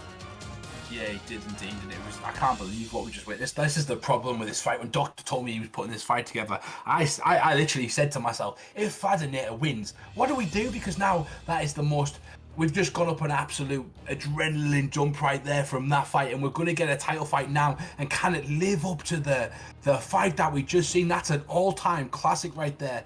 We have been waiting for nearly a year and a half for Fadinator to beat Trixie, and he just did it on Primetime 48 in his second fight against him on Season 2. And now we're going to be seeing Bang Bang take on Deaglefly, and it's a bit of the same story. Bang Bang got beat by Deaglefly in the last fight in the Grand Prix, and he's going to be looking for redemption in this title fight, J-Time. Like I said, I've played Bang Bang in ranked before, but he's a really good pressure fighter. Also, I've only seen Deagle fight once, and that was against you, and it was impressive to me. So this should be a real interesting matchup. But when you've beaten someone more times than they've beaten you, you have the advantage. I won't lie to you. You have the advantage. Yeah, it can definitely play a factor in terms of the confidence, but can also make you a little bit overconfident, right? Because we've said it a little bit in the past here. the fights outside of a competitive platform don't always give you a great indication of who is able to handle the pressure the best. You know, and obviously there's a bit of an advantage here, so that confidence can either go in his favor or against him. We'll have to see. I mean, these are two great picks, though. Max Holloway, Conor McGregor, a lot of power, a lot of cardio. Opens up with a cartwheel kick. The bets are on, and this could be over before the bets finish. You have a minute left to get your bets on, everybody. So, you know, you've got to get them on quickly before this one finishes, because you blink and you could miss it, Cyrus. Yeah. They are trying to entertain us right. As you said it, brother, Bang Bang does not give a single He is trying to take this belt in the first round. He only knows one way, and that's forward, J-Dime, as he continues to land that 1-2 down the middle with Conor McGregor. 100 miles per hour. That's all he knows. Go forward. You got to make him fight backwards, because he's going 100 miles per hour right now. He's not taking a back step, not one back step. He's keep going forward and forward. He's pressuring Max. And he lands again. Again, Deagle Fly on his back, and now he's about to take a bit of punishment. No, Bang Bang stands up, and this is the thing Doc always says, is you've got to take Bang Bang down. But this fight was going in a similar way last time before. Deagle Fly caught him with a pull uppercut, and you know, that's one of the things that his weapons, and he can always land. So Bang Bang's got to be careful of that counter, J-Time. Yeah, but I'm not going to lie to you. Deagle can counter that. I'm not going to lie to you. Bang Bang's fighting with reckless abandon, like he always do, going forward. You got to throw something to make him respect you. He got to stun him. He has to stun him, because right now he's just going forward every single time. The pull, uppercut, Superman punch. Beautiful work from him there, Cyrus. Yeah, I mean, he's always happy to empty that gas tank. The durability of Max Holloway is obviously something to be considered, but right now that durability is going to be for nothing, Jay, if he continues to eat damage from Conor McGregor. Yeah, he has to counter. Like I said, he has to stun him, make him respect him, because right now, if nothing's coming back that's hurting him, he's going to keep walking forward and forward over and over again. And the way you do that, you've got to go to the body when you have an aggressor that's coming forward, moving his head, trying to punch you to the head. You've got to zap his stamina so he can't throw the 3 or 4 piece combinations. You've got to stop him in his tracks and give him something to think about. And stamina is a good issue. And Deagle Fly kind of headhunting at the moment, Cyrus.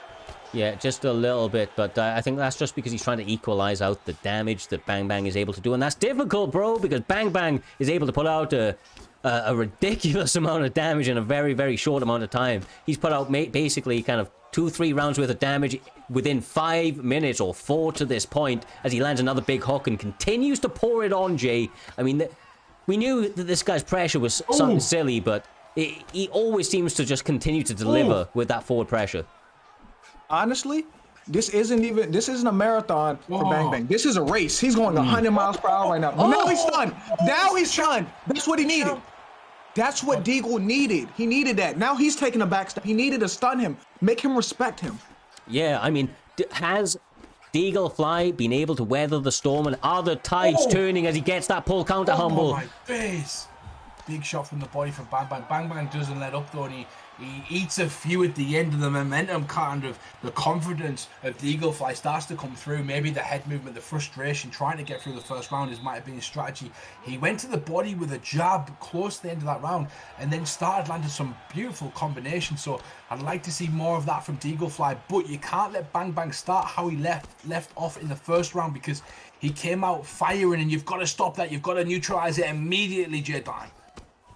Exactly. So when the one time I fought Bang Bang in ranked, right? I knocked him down 3 times first round. The second round was a totally different round. He came back firing at 100 miles per hour, like he always do. That's one of the things that separates good players from great, is the ability to make adjustments and knock off. Oh my God! Ooh, look at the counter. Look at the movement from both guys. Just the little slips, the side steps. It's absolutely sensational out here, Jay. Yeah, I agree with you. This is a great fight. Like, I want to see at the end of this round, if it does make it, how many strikes they've thrown, because this is a great fight. Yeah, it's a worrying fight to me at being up there on the PlayStation division, because these two are fantastic competitors. I'm trying to take note and take some information from what both the guys are doing, but they're mixing it up nicely, and the head movement and the big shot there coming from. Oh, he's got him against the fence. This could be it. This could be a new champion, Cyrus. The chin of Max Holloway just about surviving, but he is not out of the woods yet. Bang Bang. He is a guy that really, really does have that killer instinct. And he's going to continue to try and pour it on, Jay. He's not going to allow Max off the hook in this one. He's not, and that's dangerous for Max. Like I said, Max needs a really good counter just to keep him honest. Like you seen, he started taking a back step when Max stunned him last round.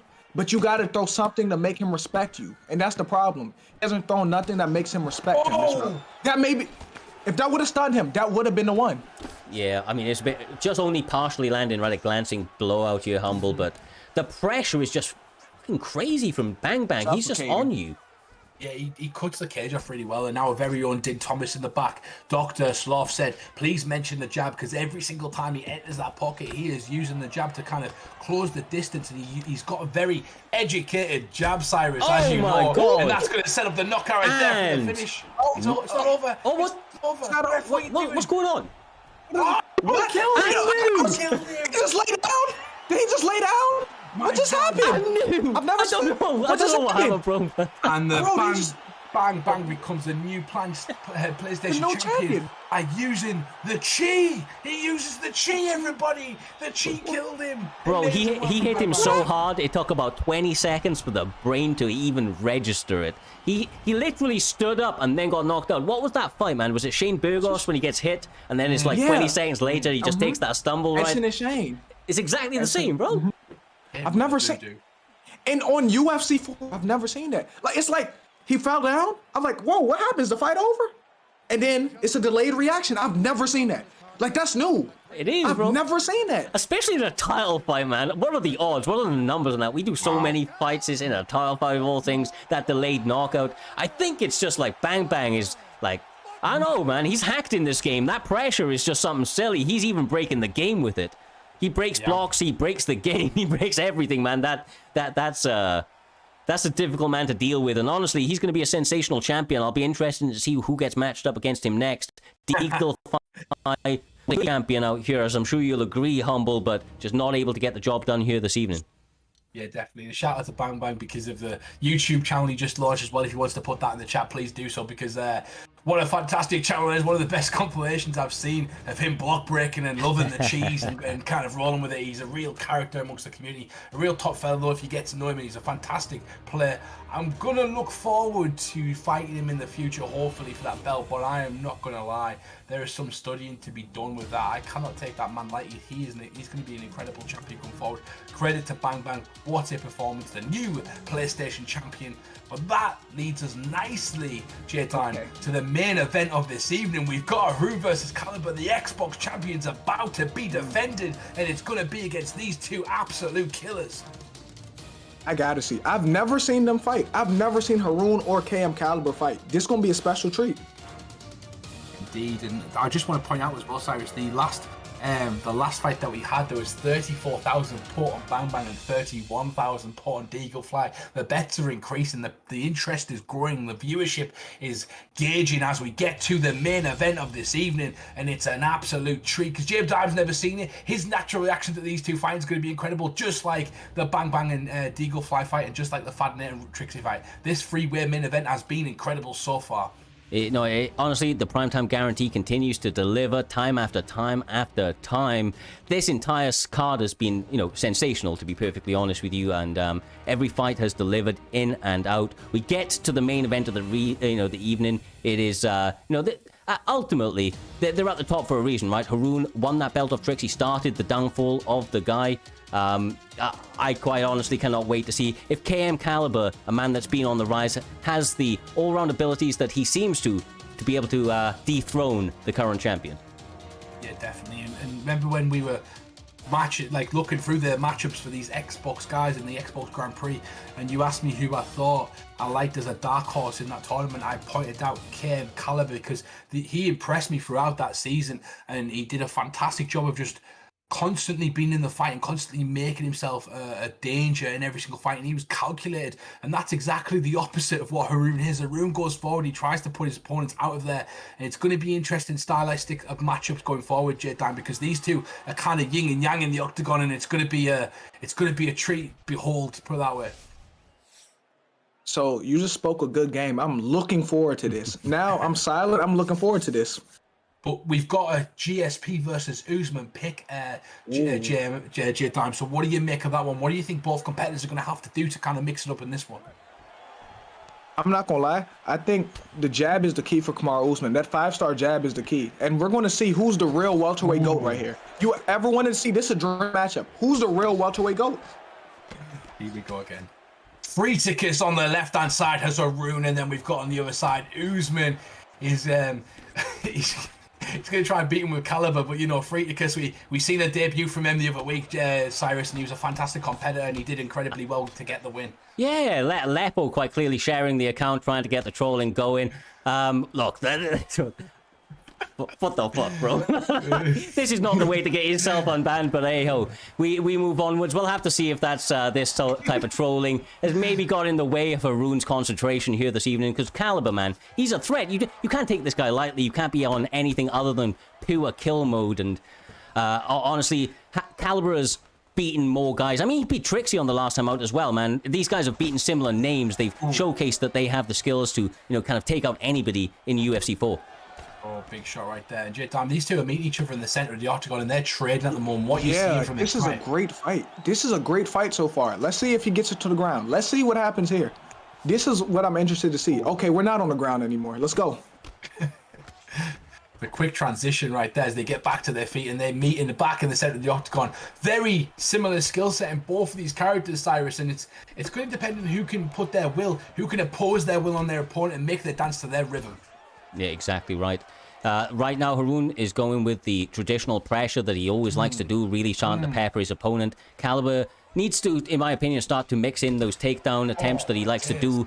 Go back to that head movement and try to be a little bit more elusive, Jay, because he is starting to absorb a little bit too many shots. I agree with you. I'm really interested to see the later rounds. I want to see if this get to the later rounds, and we're going to see who really the champion is.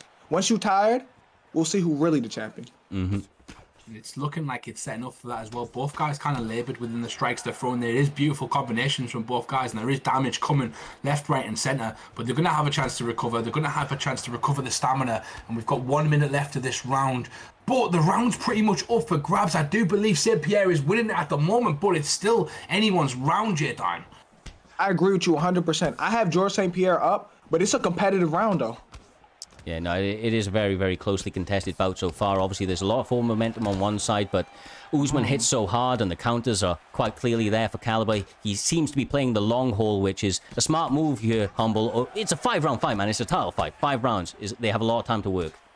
Yeah, if you're smart, you use that as well. A lot of these players played in Division 20, and they're all top players amongst the Xbox community in the top 100. So they're used to the 5-round fights, and they're used to kind of weathering the storm and making it kind of count. Even though I like the first round finish, it doesn't matter as a champion. All that matters is being champion. Exactly, brother. Exactly right. Haroon was landing a lot of good shots at the end of that round there. Starting again, that health is low. Yeah, that chin was looking a little cracked, right, Jay? Yeah, it started to blink at the end. Them hooks he landed at the end. He denies that. Yes, sir. KM Caliber's really well rounded, bro. Like, he normally mixes in a lot of single leg feints in between combinations. I'm surprised I haven't seen a little bit more of that here this evening, but he does get the back take right here. Dangerous position, RNC not available, but he will likely look to ride out this position, go across the top mount if it's there, which it is, Humble. With a lot of time to work, this is concerning for the champ. Yeah, it definitely is. And if you're not aware, we do follow the ESFL rules when it comes to rules, and certain submissions are banned that are required a bit broken essentially, so we don't allow certain things. So when we say RNC round, that's what we mean. But we get back to the action as Caliber's doing what Caliber does. This is where he shines, J-Time. On the ground, he is like shooter box TV. He keeps to you and he doesn't let you up. But a great move right there from Haroon. Lovely, lovely. Knee on the break. 3 minutes 25 on the clock. Looks like Caliber's trying to get back into this fight, pouring forward. He feels like the stamina's a little bit more equalized now, you hear, Jay, and obviously when the stamina's equal, that power probably going to play a bigger factor. Ooh. Honestly, it will, because Kamaru Usman got a 5-star jab and a 5-star straight. Like, if you hit enough of them, axe kick? I did not know Who he had gave that. him axe kick? Who gave him axe kick? He has actually used it against Kobe Covington, just so you know, guys. But yeah, the axe kick is actually legit from Usman, but it does come out of nowhere. Guess who else has got an axe kick? That is the one and only GSP. So if he wants to retaliate, he can throw one back as well. But he has an axe kick. Yep. It's craziness, bro. Craziness. But no, look. Caliber is starting to be the one to take the lead now. He's being more aggressive. He's got the champ backing up, and he's seemingly landing the bigger damage out of the two as well there, Jay. Yeah, I agree with you. He has him backing up now, but I'm still stuck on that he has an axe kick. Kamaru Usman with an axe kick. That's interesting to me. Oh! Whoa, he got slapped! Whoa, no, he just got slapped! That is the best knockout I've ever seen on Primetime MMA. That was incredible. Oh my God, Haroon is your Xbox champion in Primetime, and what a way to do it, Cyrus. This guy is a killer. He just got slapped. I mean, absolute madness right at the end. That spin kick clips him perfectly. Oh, hold on. He just got slapped. Oh my goodness. No, he just got slapped. I can't believe what we just watched. He just got slapped. I did not expect that. I promise you, I did not expect that. Oh my God, what a knockout. I would have loved to have seen the knockout, but obviously Caliber wasn't happy with that KO. But wow, Cyrus, absolutely wow. I do not know what else to say, but wow. Yeah, honestly, that was a phenomenal way to end a phenomenal night of fights out here, Jay. I mean, honestly, I'm a little bit speechless. It came out of nowhere. It was a really close bout, and that spin kick just fucking separated consciousness from body in an instant. He just, like, that was unexpected, honestly. That was an unexpected KO. That was a great KO. I didn't expect that. Okay, let's wrap us up this event. So, wow, what an absolute card. We have just finished Primetime 48. It has been one of the best cards I've ever commentated. We've had Primetime Dime with us tonight. Thank you so much to Primetime Dime. Honestly, I've enjoyed the company so much and can't wait to see you back as a commentator. His first time with 2 title fights, Fadnet versus Trixie. Cyrus, what a job he's done. Yeah, no, honestly, shout out to both you guys and all the guys in the back. It has been a sensational night of fights. It has been a pleasure calling these fights with you. Quite honestly, like you said, probably one of the best cards that we've ever put together, and each and every single one of these guys delivered. So thank you very much to JMMA, or Primetime Dime, as we will now call him going forward. Of course, Mr. Humbledink doing the damn thing as always. We're going to give them a shout out in the chat. Make sure to follow their channels. These guys do both stream individually a lot of the time on UFC 4, so obviously make sure to check them out. They've got killer skills on the game, as we've seen in the past. We will be pushing forward a raid to the within the community, so please jump in on that. We can maybe make somebody's night on this Saturday. Other than that, for myself and the guys all in Primetime MMA, stay safe, much love, and we will catch you in the next one.